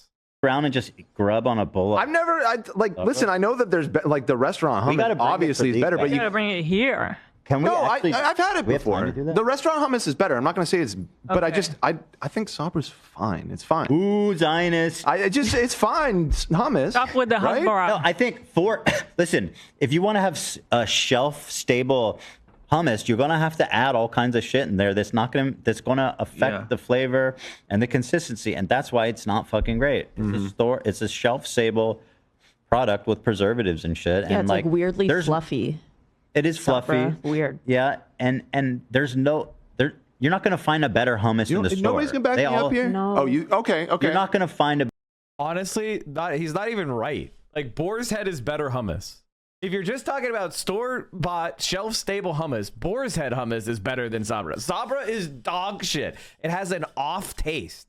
You know, Kirkland brand is something I get from the store, which is the Costco brand hummus. That's significantly better. I'm sorry, but Sabra hummus is dog shit. It's actually bad comparing it to other hummuses. Like, you're just wrong. The better hummus that you can buy from a grocery store. They're all just sure. Okay. Yeah, that makes sense. I mean, I don't know of any other brands. I mean, maybe at like a Whole Foods. Yeah, you can get a couple of It's brands not. that are No, there better. are other brands, but I'm saying they're just as good. It's not like they're like, oh my god, it's a miracle, they did it. Yeah, if I don't see like my favorite brand of hummus in the store, I would just grab a Sabra and like, I don't know, just like Dan, I would buy it. Is this the weirdo stalker that they hired? The Destiny fan who was like a Hassan obsessive for years that they like hired onto the show, broadcasting from like some sort of institutional prison. Her name is Giardia. sometimes and eat it. It's not the best. It's store bought. Are you sure Sit you there want with to a bag of pita and some Yeah. hummus and just slam on that, you know. Absolutely. I'm with Dan. Like, I'll just eat Sabra. It's fine. Yeah. Yeah, I'm not gonna say it's the best by any means. Your but asses. I'm One sorry. other I'm thing, sorry. I'm it's sorry if that's controversial. I don't no, I agree. I think Sabra hummus is fine if you need something in the fridge. But like, obviously, someone who's lived in the Middle East and eaten fresh hummus from people that know how to make it, it's like it's a different food. It's not even the same food. Yeah, it's basically not even the same category. Yeah. It was. Bro, we said the same thing. Why did I get banned? Exactly. Should we try to get hummus tonight for? Last year we did a blind taste test of all grocery store hummus. I think it's insane to involve his children and anybody else that really doesn't deserve the criticism. I think Kayla deserves the criticism as well too, because she says some batshit crazy things on the podcast as well. And I've said this and I'll say it again. If you're spewing pro-Israel propaganda, I'm going to call you out about it. I received a text asking to say something nice about Ethan, and to be honest, I thought about it long and hard because I was like, this man does not deserve anything nice from me. But I said, you know what? I'm going to do it.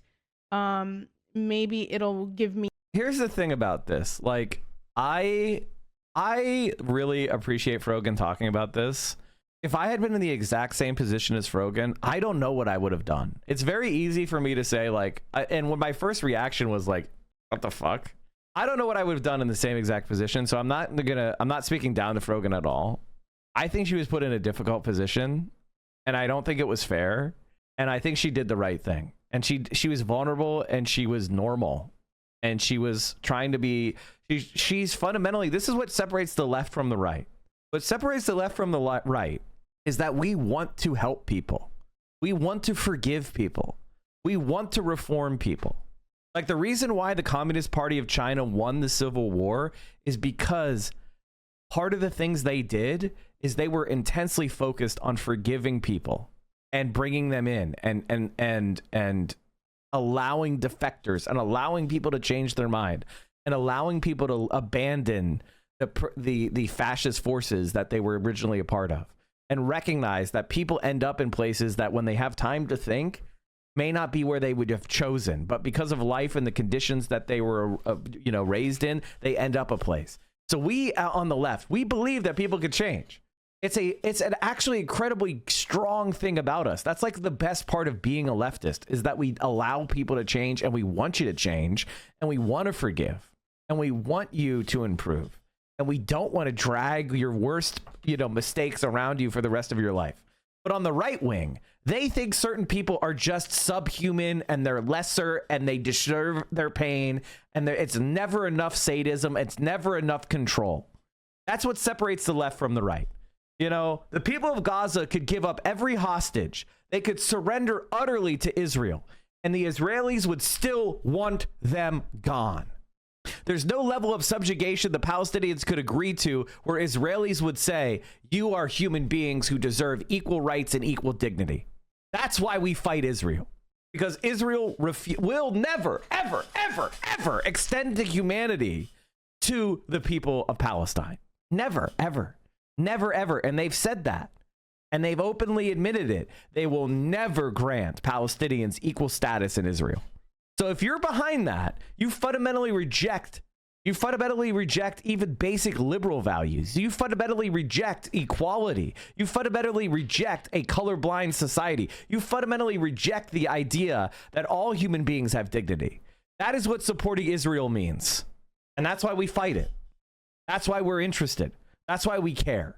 Me some closure. So I wrote a letter to Ethan, and I read it off, and iDubbbz put it in the video, and this was Ethan's reaction to the video. I bet you would. I will be reading my letter off because I don't want to sound robotic. H3 used to be the sports for good that I used to watch. I hope that one day gets back to what I remember. You were one of the inspirations for me to start creating content, so all this has stunk. I hope you really hear this, and I wish you the best. Listen, Thank you. Rogan, she's so dumb that you almost can't be even mad at her. She did wish us the best in the end. It almost felt like the nicest one of them all. I think she was the only one being genuine, Yeah. actually. So I don't want to, whatever, just Rogan, just chill, okay? Just stop being an idiot and I'll stop talking about you. It's really simple math. She's also by far the smallest creator of the bunch. Right. I mean, is it even like cool that he included her? Like, she's just gonna get more shit for being involved. It's not cool. And, on like, his it's behalf. not- it's he tot- knows what like this entails. This part made me laugh because it was very tone deaf, and he's acting like half of his content nuke wasn't about me. Half of the content nuke, the entire ending half, was about me. So if I'm so irrelevant and so uncool to include, why the fuck was I in your goddamn video? Like, Hassan can handle it, but like Frogan's now just gonna get a pile of shit on top of her that I have no control over because people are watching. Millions of people are watching his video, by the way, and they're reacting to it, and they're not having good reactions. Not to it. just our audience. Far from our own. Bro, yeah. I think it's funny that you think me being in the iDubbbz video is what's going to cause this harassment, when in reality, it's you, Ethan. You're acting like you haven't spent the last year and a half doing everything in your power to push people to bully and harass me, including weaponizing propaganda organizations such as the ADL to get me banned off Twitch because I made a joke about you not being able to say Habibi. But no, it's iDubbbz, one of the only major creators besides Hassan who has actually defended me publicly in the last few months. This next section is about the double standards of Ethan's thinking. Let's get started with this clip. Personally, though, and I've seen Hassan do this before, is he's accused me of it. By the way, before we get on to the next clip, she's completely right. Like, she's completely right. By the way, chat, if you enjoy the content, please consider supporting it. We are 14 subs away from the sub goal. Tier 1, Tier 2, or Tier 3 sub. If you have Amazon Prime, attach it to your Twitch account. We got a big 50 bomb earlier from Hammond Fist. Thank you, Hammond Fist, for the 50 bomb. The rest of you can't even get 50 subs. Hammond Fist drops a 50 bomb. There's 4,000 of you. We can't get 14. Let's go. Let's fucking subscribe. All right? And remember, you're pissing off Ethan Klein every time you do. Anyway, what was I saying? Oh, sorry for interjecting a shill in there. Thank you, Axia, for the gifted sub. Frogan has, time and time again, kept her focus laser on the conflict and what people are saying about it. And that's what it's been about from day one. And what makes people like Ethan Klein hate her is that she's uncompromising about it. Maple Takes, thank you for the 5 tier 1s. Actually, Jared, thank you for the 5 tier 1s. I appreciate you. Moist Von Lip Wiggler, thank you for the 20 bomb. He goes, "Oh, you just hate Muslims." It's like, bro, can you actually just can you actually please just respond to a real argument, please, bro? And now we have a hype train. You know, he just, like, you can't just sweep everything away by saying that. It's just not right. Are people very cruel to her? Yeah, for sure. You know, it's just, I don't know, man. I don't know how to explain this to you, Ethan, because this is something you claim all the time, but some people are actually racist. Ethan claims people are mean to him all the time because they're racist, using his religion as a shield to criticism, as he claims people are doing to me. A lot of the comments I get are about me being a hijabi and me being Muslim, so no. People are not more charitable to me because I wear the hijab, and I wish that was the case. I have never, they accuse me of doing it. They go, "Oh, Ethan's just targeting Arab and Muslim creators." It's like, I have never one time mentioned her hijabi or brought anyone's fucking identity into my criticism of them. You haven't said anything about me being Muslim directly, but your ideas about Muslims are pretty obvious from what you say.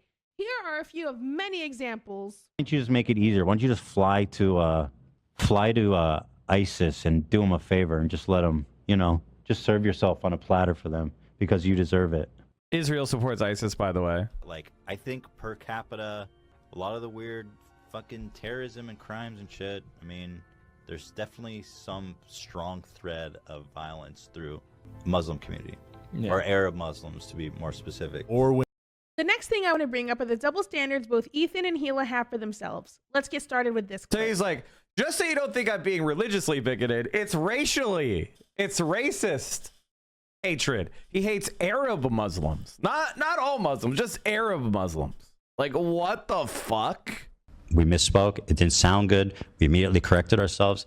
You know, that's how mature people do. That's how how you're supposed to handle yourself, isn't it? Like, what more do you want me to do? I have no problem apologizing and admitting and whatever is needed when things happen.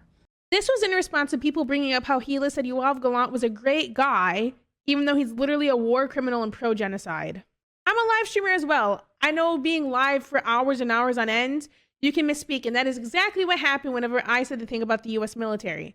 I said it in a way in which I didn't mean, and I also clarified it on Twitter by saying, the U.S. military has conducted some of the most horrific crimes against humanity in the modern era in countries such as Iraq, Afghanistan, Syria, Lebanon, and Palestine. My anger is directed at individuals who are currently championing these war crimes as if they liberated my people. It's horrific and disgusting. The beginning of the clip was worded poorly, and I do apologize for that. I go on to clarify in the clip that I do not mean all military, but specifically those with no remorse. What I said was out of frustration as they are currently bombing my family in the name of liberation. I realize that wishing people harm isn't the best way to talk about these issues and that I could have talked about these topics in a more sensitive way. And like I said initially, I'm not granted that charitability at all. I want to explain it because people bring it up nonstop. I apologize for it right away. When Ethan made a video to address this on his Ethan Klein channel, I next day made a quick appearance in that video just to say, I'm sorry, I misspoke. I shouldn't have called him a really good guy. Like, I don't know why I said it like that. What more do you want from me? I did the same exact thing. Now we're moving on to the infamous button. So during the react to the content cop. I mean, the point is that they're not charitable. Like, they don't care what you do or say. They're there to attack you because of your views. This is why people say politics is a dirty game. Because what's happened in politics is that people have learned that you don't have to be honest or consistent to convince people of shit. Because people are not going to pay complete attention to everything that is done or said. They're not going to remember all, it's not possible to have that level of omnipresence or omniscience.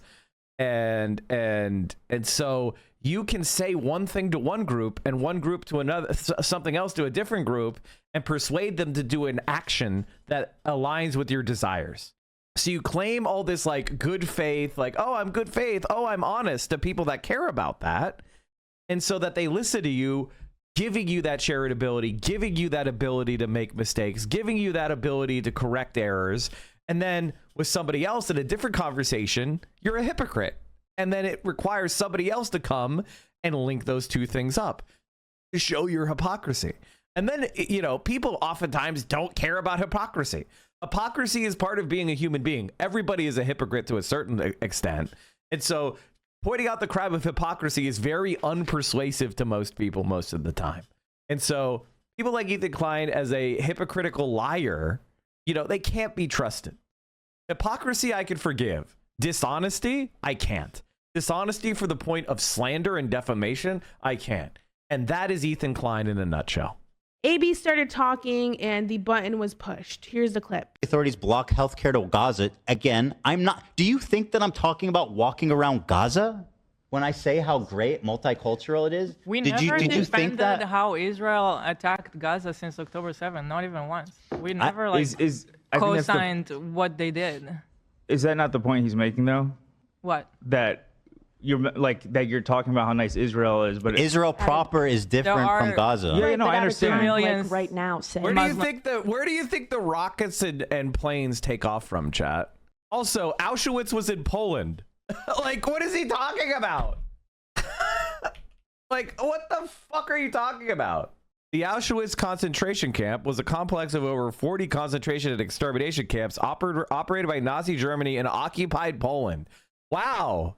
Can you imagine if somebody was like, listen, in Germany proper, it's really nice. I guess that's where the...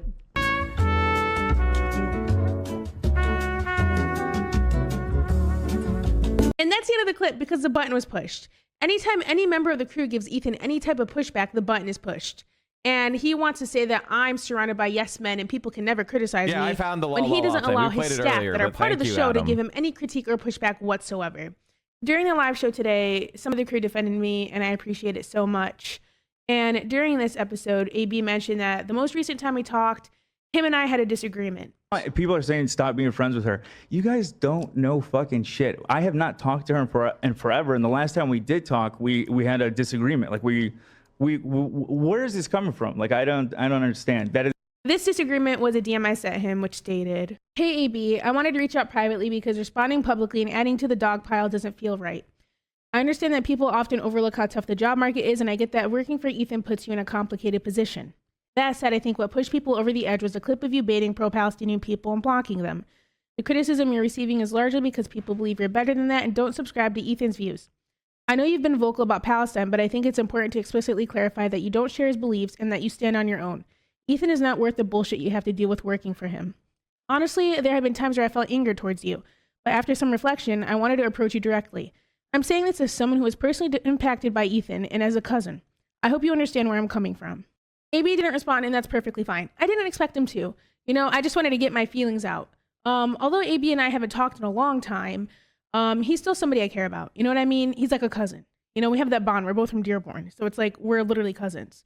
Not literally, but I don't know AB's motivations or what he feels because I'm on the outside at this point.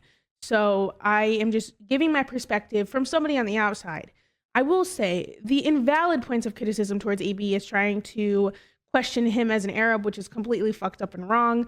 Nobody should do that, you know? It is valid to criticize him for still working for Ethan and being silent for as long as he was. Those are valid points of criticism. But don't try to take away his Arabness because you don't agree with him. Whenever AB started streaming on Twitch, I was the first person to raid him, and I even helped him whenever he asked me for advice on what to stream. AB has also helped me in many ways as well. Even a long time ago, AB included me in a Okay, hold on. Let me back this up here, chat. Sorry. Of criticism. But don't try to take away his Arabness because you don't agree with him.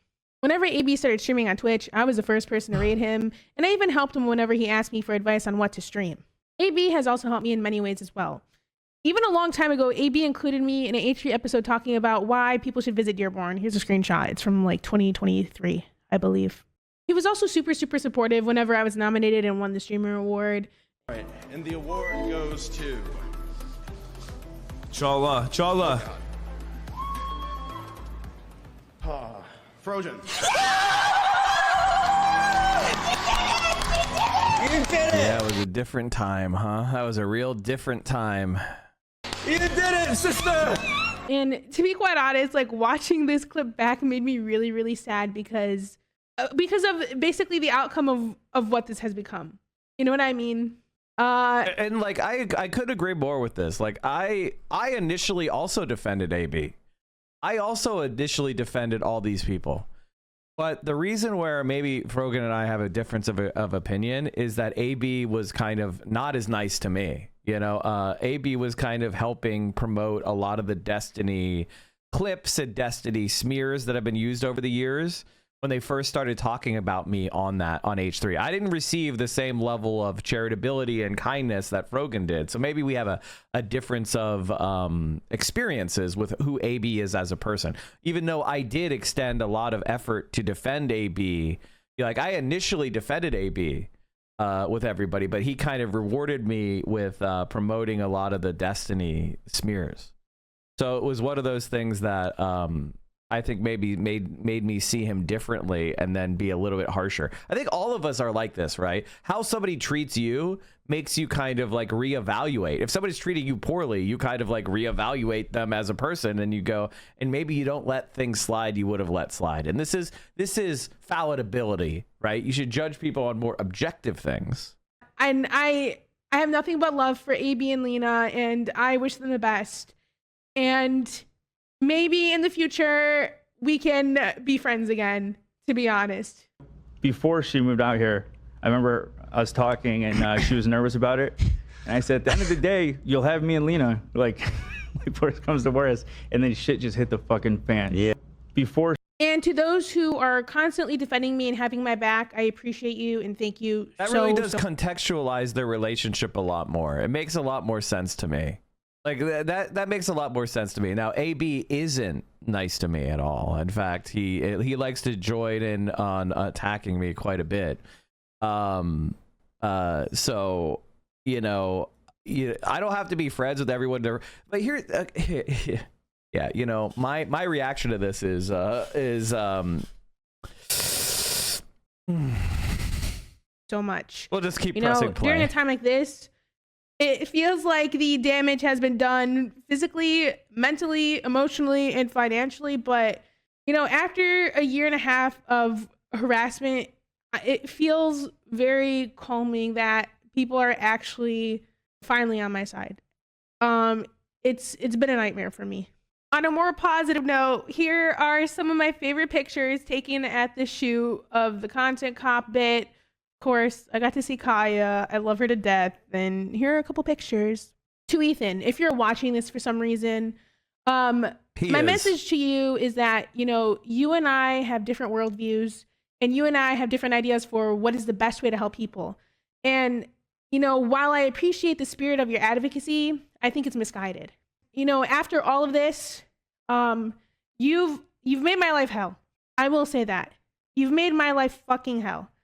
But at the end of the day, what I said at the end of the content cop still stands. I wish you the best. I feel really sad for Frogan. Like, this video kind of bummed me out, especially like with like especially this part, because it really makes me understand a lot more that I didn't know, which is like she's mourning the loss of friends and comrades, and she's mourning the loss of a connection and like that feeling of solidarity. And so I don't want to like be in any way critical of this section. I think this section explains a lot to me, and I'm sure AB behind the scenes is distraught over the direction that H3 has gone. But I would say that I don't agree with people who say that the crew is just blameless. You know, if the crew mutinied against Ethan and made a stand, that would be risky. They might get fired. But it also might be an opportunity to get Ethan's attention to such a degree that everybody can move on and then heal. And I feel like when we give people more space to continue to participate in the stalking and harassment that goes on, and AB has been a participant in that for a lot of people, you know, sending small, you know, creators, people posting on social media with no following, to Ethan to be like attacked on his Instagram. I feel like AB is more than just a passive observer. He's an active participant.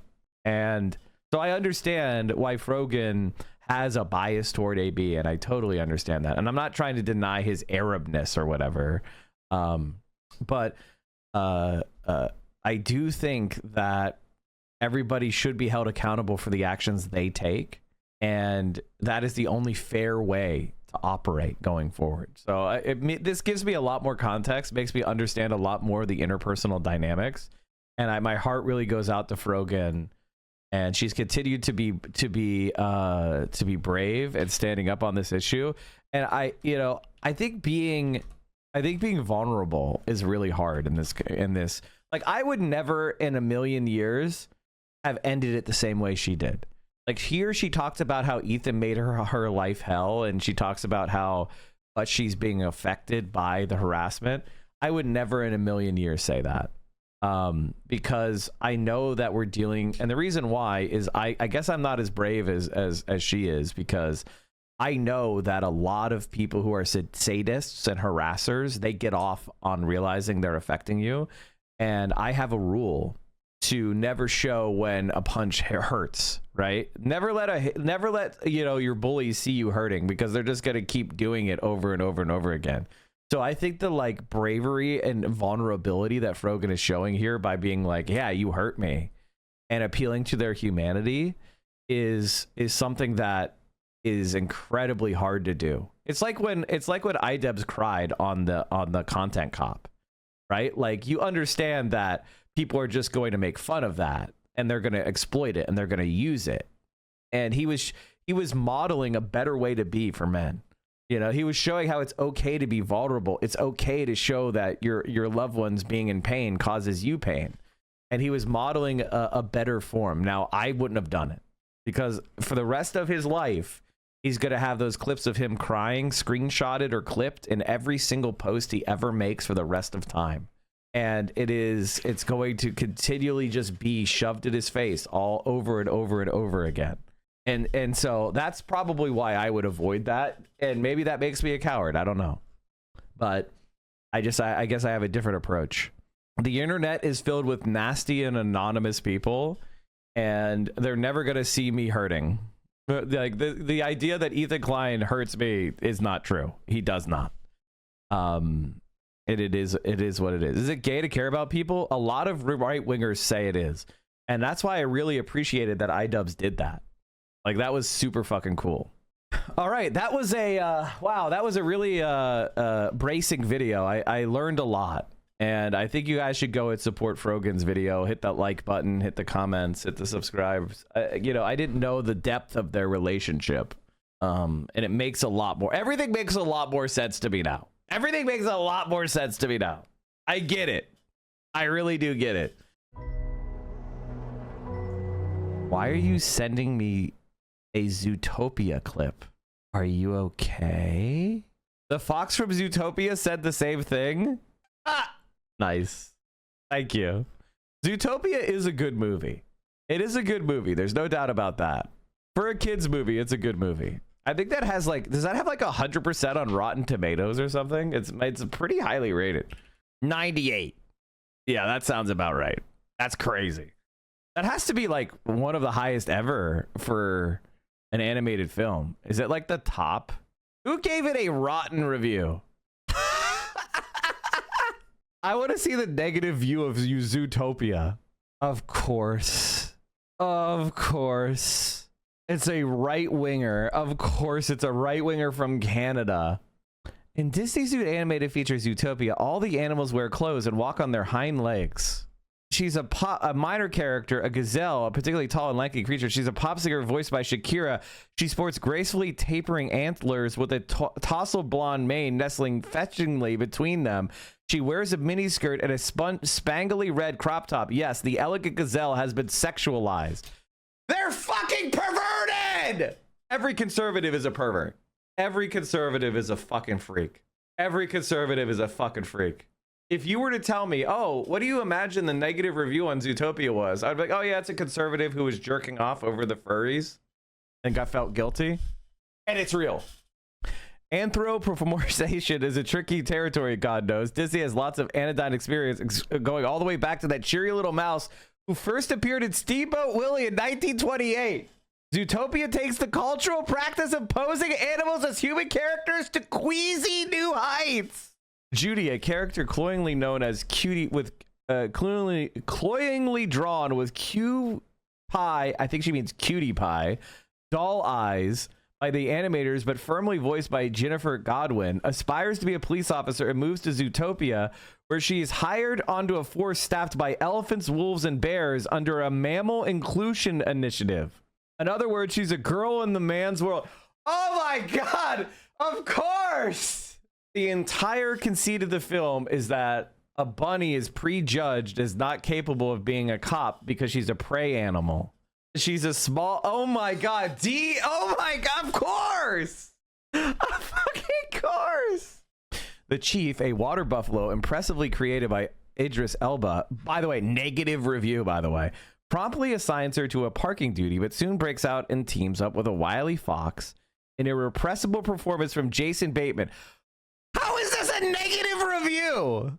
It's like, wow, this person is really well voiced. Wow, this is really creatively made. Wow, the art's really good. But it disagrees with my bullshit conservative politics, so it's bad? I fucking hate conservatives. They should not be allowed to consume art. Like, legitimately.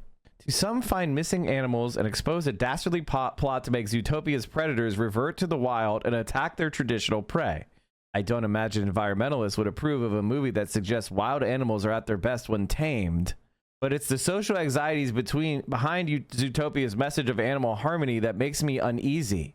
From Aesop's fables to Franklin the Turtle, animals have always been used to coach young people on how they should behave. But as Zootopia busily tells the kids not to stereotype different groups and to love everybody, it creates a city in which some are creatures fear that others are inherently savage. That's the point, you dumb fuck! It's called racism! It's a fucking, it is a, oh my God, they're so fucking stupid! It's social commentary, you dumb conservative moron! It's a pretty close match for both America's historic racism and its new Islamophobia. Exactly! And leaving aside amusing jokes about the wolves trying to desperately contain a group howl or sloths working as bureaucrats, animal behavior is a troubling metaphor for cultural diversity. After all, preying on smaller or slower creatures is how real animals eat. Wolves are potentially savage, and mice can't really live happily between them. Guys, did you know this cartoon is bad because they have animals talking and acting like people? It's getting okay, guys, prepare yourself. It's getting even more unhinged. It's getting even more unhinged. And how much animal harmony does the sprawling Zootopia team of multiple directors and writers really envisage? It was only when the sexy gazelle appeared in a final image of the animal kingdom united in a song that I noted that the very few couples in the film, Judy's buddy parrots and an otter whose husband has gone missing, and began to wonder about the deepening relationship between Judy, the female buddy, and Nick, the male fox. But let's not go there. Can a conservative not jerk off to a child's cartoon for 5 fucking minutes? Highly familiar with the pluralistic message that Zootopia delivers, the children for whom the film is largely intended are likely to be troubled by anything they see here. Thinking parents, however, may think twice. This is considered a top critic for film. The Commonwealth Writers Prize. Her second novel, A Man in Uniform. And her third, Serial Monogamy. So this is a right-wing grifter who's been boosted her entire career because she's right-wing. That's basically what we're seeing here. Daughter of a Canadian diplomat, of course. Okay. Yep. Oh, thank you very much, chat. She could start a podcast that only gets a few hundred views, interviewing famous people. Oh my god. Can I get a towel, paper towel instead? Thanks. Thank you, Vio. Vio brought me a coffee filled, like a cold coffee filled to the absolute brim, and then just dripped a couple drips on my lap. That's all. That's what my reaction was. Thank you, Vio. No harm, no foul. So much hostility. Was that hostile? I was just surprised. That's all. I was just surprised. When you have cold fucking coffee on your lap, see how you react. What happened to not drinking calories? Do I look like I picked this? This is called unasked for. You'll never live that world. There are no calories in coffee. I'm pretty sure this has cream and sugar in it. All right. Anyway, fun stuff today, chat. One more thing I wanted to cover for sure, which is there's not going to be anything on the shelves, chat. Lots of mentions of the word deal there, Faisal. What's your sense of whether one may be close? Hi, Jen. Yeah, we've had some significant developments really in the last hour or so that may help to explain the conciliatory tone that I picked up and communicated in that report, which is that our partners CBS News are reporting that the chief executives of Walmart and Target have privately warned President Trump of empty shelves in the coming weeks if he continues. I only eat what Vio gives me or tells me to eat. With his tariff policies, and that probably particularly concerns the prohibitive tariffs both ways on US-China trade. We're hearing from the ports on the west coast of America, Los Angeles in particular, of a potential collapse in China to US cargoes, down 33% this week, potentially 44% in the first week of May. This is a serious hit to the world economy and something that will be seen visibly in the US on shelves if you believe the CEOs of some of America's biggest companies, or at least the reporting of what they have said privately. This is highly significant stuff, may explain, as I say, some of the reaches for deals. We think there might be a meeting between Scott Bessent, who you saw in my report, the US Treasury Secretary, and his Chinese counterpart. That meeting, if it happens, assumes incredible importance in bringing the world down from this trade war. We don't know if it happens. We don't know if the Chinese want to pick up the phone and attend that. We don't know what the conditions will be, but incredibly important meetings happening here at the IMF in DC, and not just involving the UK. We're fucked. We are fucked. Yeah, we talked about this yesterday, but the amount of ships that are coming into LA port is dropping by like 40%. I need to buy some clothes, chat. I think I need to buy a couple outfits before they like are unaffordable. All right. Well, that was a fun stream today, chat. Is Vio streaming? Is Vio taking another day off? All right. Let's see, what else do I want to watch today? Talk about Ethan. We got a Chinese space video. Let's watch this. One of them you will have heard of, the International Space Station. But what about the other one? Tiangong, or the Heavenly Palace, is the third in a series of space stations launched and maintained by the People's Republic of China.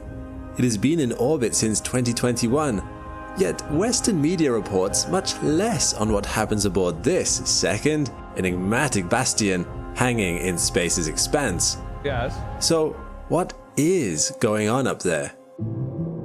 I decided to look into it. And when I found the list of their past and current experiments, and as I pieced together what it meant, the sheer scale of China's ambitions stunned me. We are familiar with the sorts of things being done on the ISS, experiments aimed at better understanding how humans might adapt to space environments and uncovering the mysteries of our universe and its physics, inevitably general in scope, reflected in the differing priorities and the emphases of each nation collaborating within it.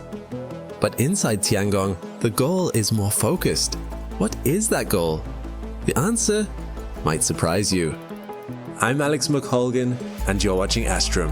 Join with me today as we uncover the goings-on within Tiangong Space Station and discover what implications this might have on the future of humanity in space. Unlike the ISS, which has been in orbit for over 25 years, China's own space station endeavors only started in 2011 with the launch of the first Tiangong space station. That's right, they launched the whole space station in one go. This was not a complex construction. Tiangong 1 was a simple tube-like prototype consisting of a sleeping and living station for Chinese astronauts, otherwise known as taikonauts, a habitable lab for docking and orbital experiments, and a module for propulsion. The whole station was only 10.4 meters long compared to the ISS 108 meters, and had 2 solar panels on either side. Its simplicity was a reflection of China's purposes for it, to master rendezvous and docking techniques, and to only dip their toes in the water of space habitation. Tiangong 1 was only in space for a little under 7 years. China did succeed in sending both crewed and uncrewed missions to Tiangong 1, and buoyed by this success, they upped their game with plans for a larger space station. To achieve this goal, more tests would be needed. In 2016, a second space station was launched, which also bore the name of Tiangong. Tiangong 2 was intended to field test key technologies that would be needed for the larger space station, and was deorbited just a few years later in 2019 once its tasks were completed. Damn. The road was paved for China's Tiangong 3. They just bring stations up there and fucking deorbit them when they're done. Damn. Tiangong 3, often referred to as just Tiangong, aims to be the home of thousands of experiments. To further this goal, Tiangong consists of the Tianhe core module for crew to live in, and 2 science modules, Wentian and the Mengtian. The former designed to see space's impact on living things and to develop medical technologies, really interesting. While the second focused. Like, yeah, that's really interesting. How do fish live in like 0G? I guess they have to like create like the tank has to be like completely sealed, and then it's just normal. They just swim because they're pushing against the water, and the water's pushing against the surfaces, so it's the same.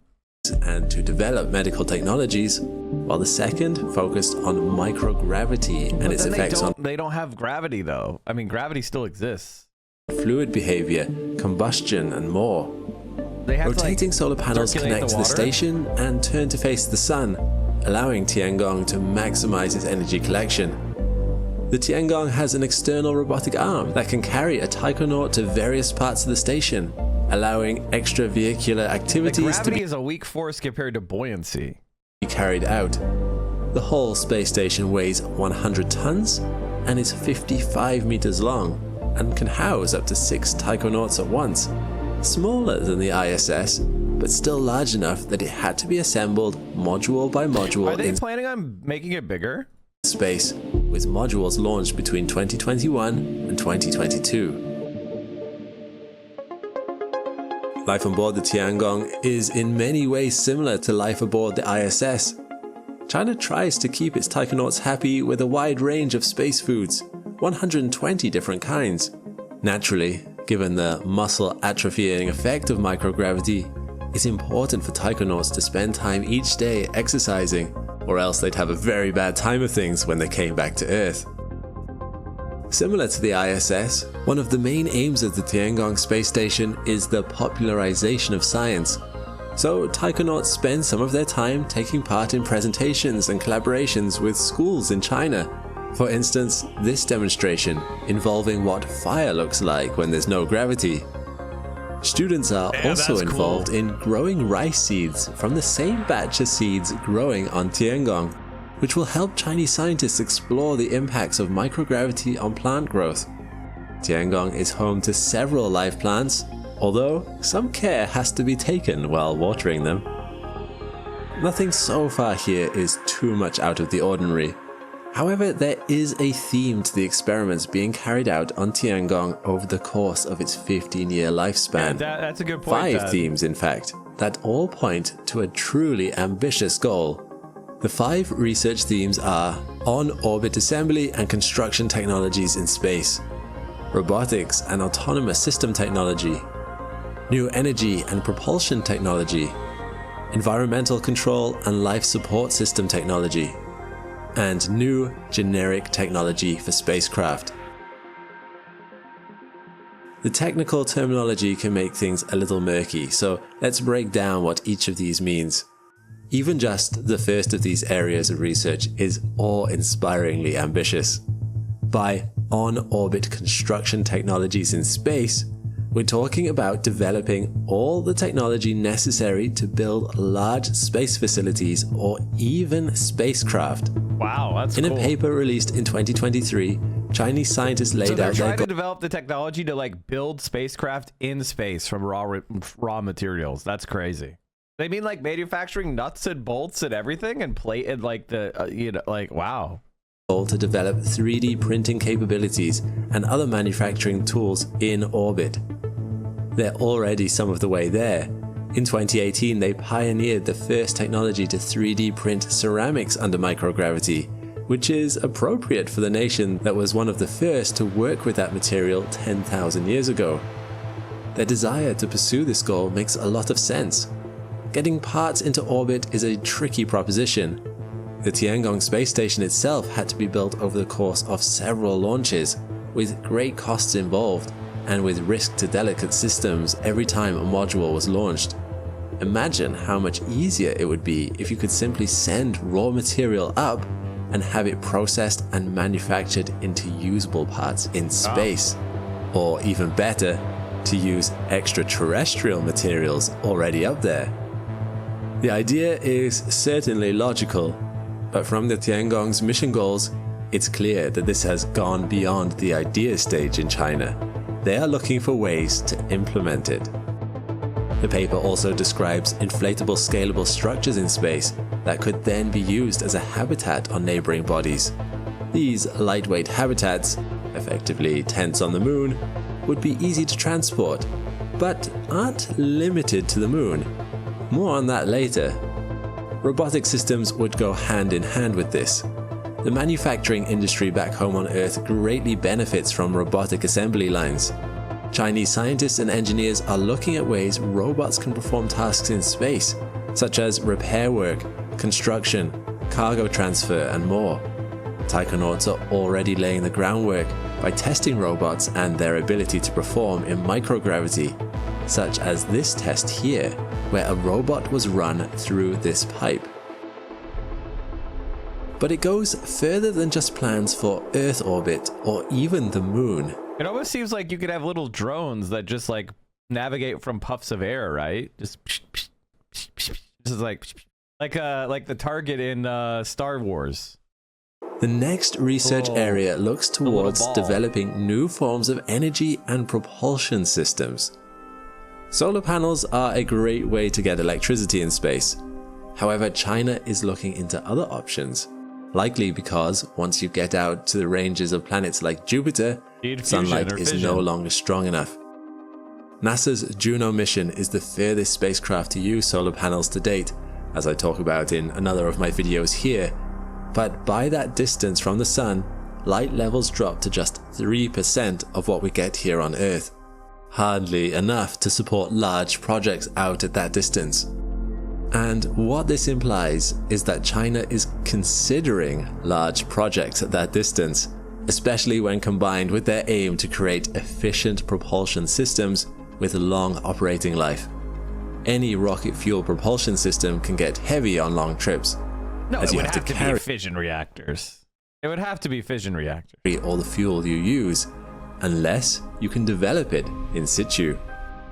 Due to these Yeah, I guess you could increasing do that. logistical costs, outposts that are self-sufficient are incredibly valuable, which is why taikonauts are also actively exploring ways to recycle oxygen, water, grow food, prevent microbial problems, and harmless degradation of waste. This is one of the reasons taikonauts are experimenting growing rice in space. Making rice They're out of also their performing poop. studies on the effects of microgravity on living organisms, such as fruit flies, to see how the conditions of space affect life. And just at the start of the year, taikonauts successfully tested a technology that brings oxygen recycling and the need for in situ rocket fuel together. In the first experiment of its kind, using a semiconductor catalyst, taikonauts on Tiangong produced oxygen and hydrocarbon ethylene out of carbon dioxide in an instance of artificial photosynthesis. Hydrocarbon ethylene can be used to make rocket fuel, but researchers also believe they could use the same process to make methane, formic acid, or even sugars, mimicking what plants do on Earth. This discovery is groundbreaking. On the ISS, the electricity required to recycle oxygen using electrolysis techniques is thought to take up a third of the ISS's energy usage. This new process is more efficient, gets rid of the CO2 being breathed, and can be done at room temperature. That's an incredibly useful technology to have on any long-distance space mission. Finally, taikonauts are testing their gear to make sure it works in space. This is the last of the 5 research themes, and while not as flashy as the others, it's a vital step in the process, and one that's difficult to replicate on Earth. The unique conditions of microgravity can put a lot of different strains on machinery. For one example, fluid dynamics are much harder to currently model, for another. And if you want to solve these things, it's practically impossible to replicate microgravity if you're deep within our gravity well.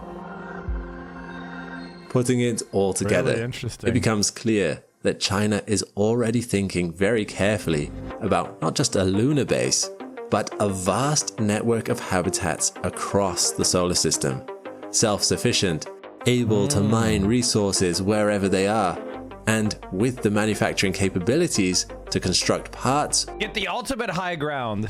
or whole new spacecraft out of it. With this infrastructure and technology in place, if you could grab some like asteroids, near Earth asteroids that are full of like iron and nickel and carbon, and there's like volatile rich, you could literally just make spaceships in space if you had that technology, and you could refine it and you could process it, which I can't even really put my head around it because everything would have to be different than the way we do it on Earth. China will be able to mine resources from asteroids across the solar system and set up human presences on countless moons or planets. Yes, it's still early days, and it's not like China is alone in this, but it's a sign of how far things have progressed. If China is testing out the technology to build, manufacture... We're watching about China's space station right now, the Heavenly Palace, because I don't know if you guys are space heads at all. I don't know if your space heads are, but I am a space head. So I like space. I like to waste money on space. Sorry, white man. We white men, we just love our space shit. And they were talking about creating like industry in space to produce spaceships in space. Manufacturing bases in space, the platforms themselves can't be that far behind. The Heavenly Palace. To be clear, the ISS is going to be destroyed. I guess part of the loss of the cooperation between Russia and the West is the ISS. They've just determined they want to destroy it. NASA doesn't want to spend the money to refurbish it or boost it to a higher orbit, so they're just going to let it fall into the ocean. $1 trillion down. Bye-bye. China isn't trying to be secretive about any of this. In fact, the Chinese are very in favor of collaboration. However, under American law, American astronauts are not allowed on board Tiangong without Oh wow, the Chinese want to cooperate and the Americans ban China? Oh wow, I thought they were the bad permission guys. from Congress, something not likely to be given. Oh. And although Europe initially planned to collaborate with China, they pulled out in 2023, citing insufficient budget and no political green light. Although European and American nations are wary of it, China has invited scientists across the world to perform joint experiments on the Tiangong station in a spirit of international collaboration and mutual benefit. It remains to be seen whether other nations will join China in these experiments, or whether taikonauts will be doing these thousands of experiments on Tiangong alone.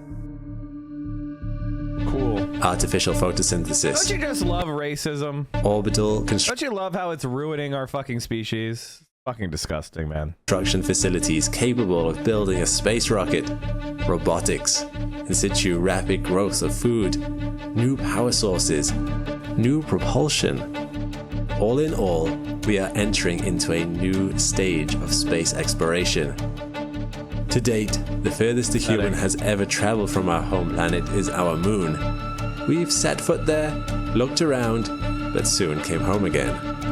China's experiments on Tiangong are signs that a new approach to space is fast arriving, one where humanity does not simply go to space to come back again. We as a species are well on the way to leaving the nest of our Mother Earth and spreading our wings to fly out and discover new territories, further and further onwards from there. I hope we are ready for all that entails. Me too. Thanks for watching. I really want to give a huge thank you. So sad, dude. Like, the thing that really bothers me is, like, we have the ability to live. Like, the Green New Deal is cheaper than ever. We could build. Like, the Chinese have done so much of the hard work. And if we were just anti-China, we could use the techniques and the the manufacturing know-how and the expertise they have on things like high-speed rail or solar panels to clean up our own country. Their expertise in building a lot of public transit.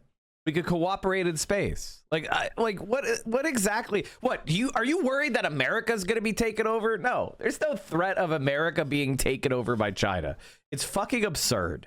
But no, we have to dominate them. See, we need to dominate them. We need to have our Navy superintending them from right off their shores. We need to be inserting ourselves in the Taiwan Strait because Taiwan's a democracy now. Now, Taiwan was a fascist dictatorship from 1946 to 1980s under martial law, where they mass killed everybody who tried to organize a union or protest or argued for elections. Those people were all rounded up and shot and put into mass graves. Lovely Taiwan, our ally. We've got to defend Taiwan, Mike. Defend Taiwan. And insert ourselves. It's madness. Mike, please play this 2.5 minutes.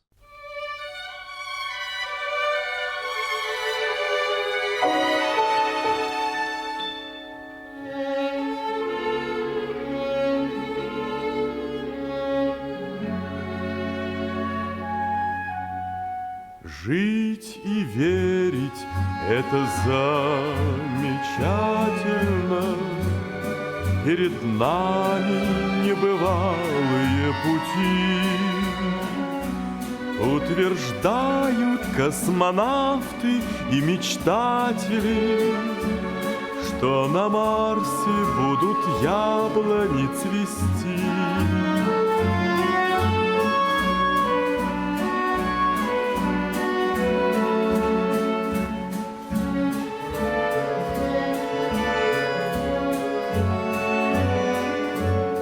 Хорошо, когда с тобой, товарищи, всю вселенную проехать и пройти. Звезды встретятся с землею расцветающей, И на Марсе будут яблони цвести.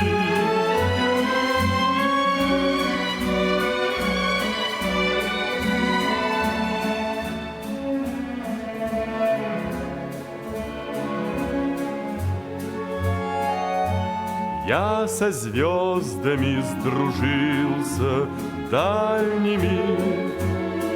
Не волнуйся обо мне и не грусти. Покидая нашу землю, обещали мы, что на Марсе будут яблони цвести. Покидая нашу землю, обещали мы, что на Марсе будут яблони цвести.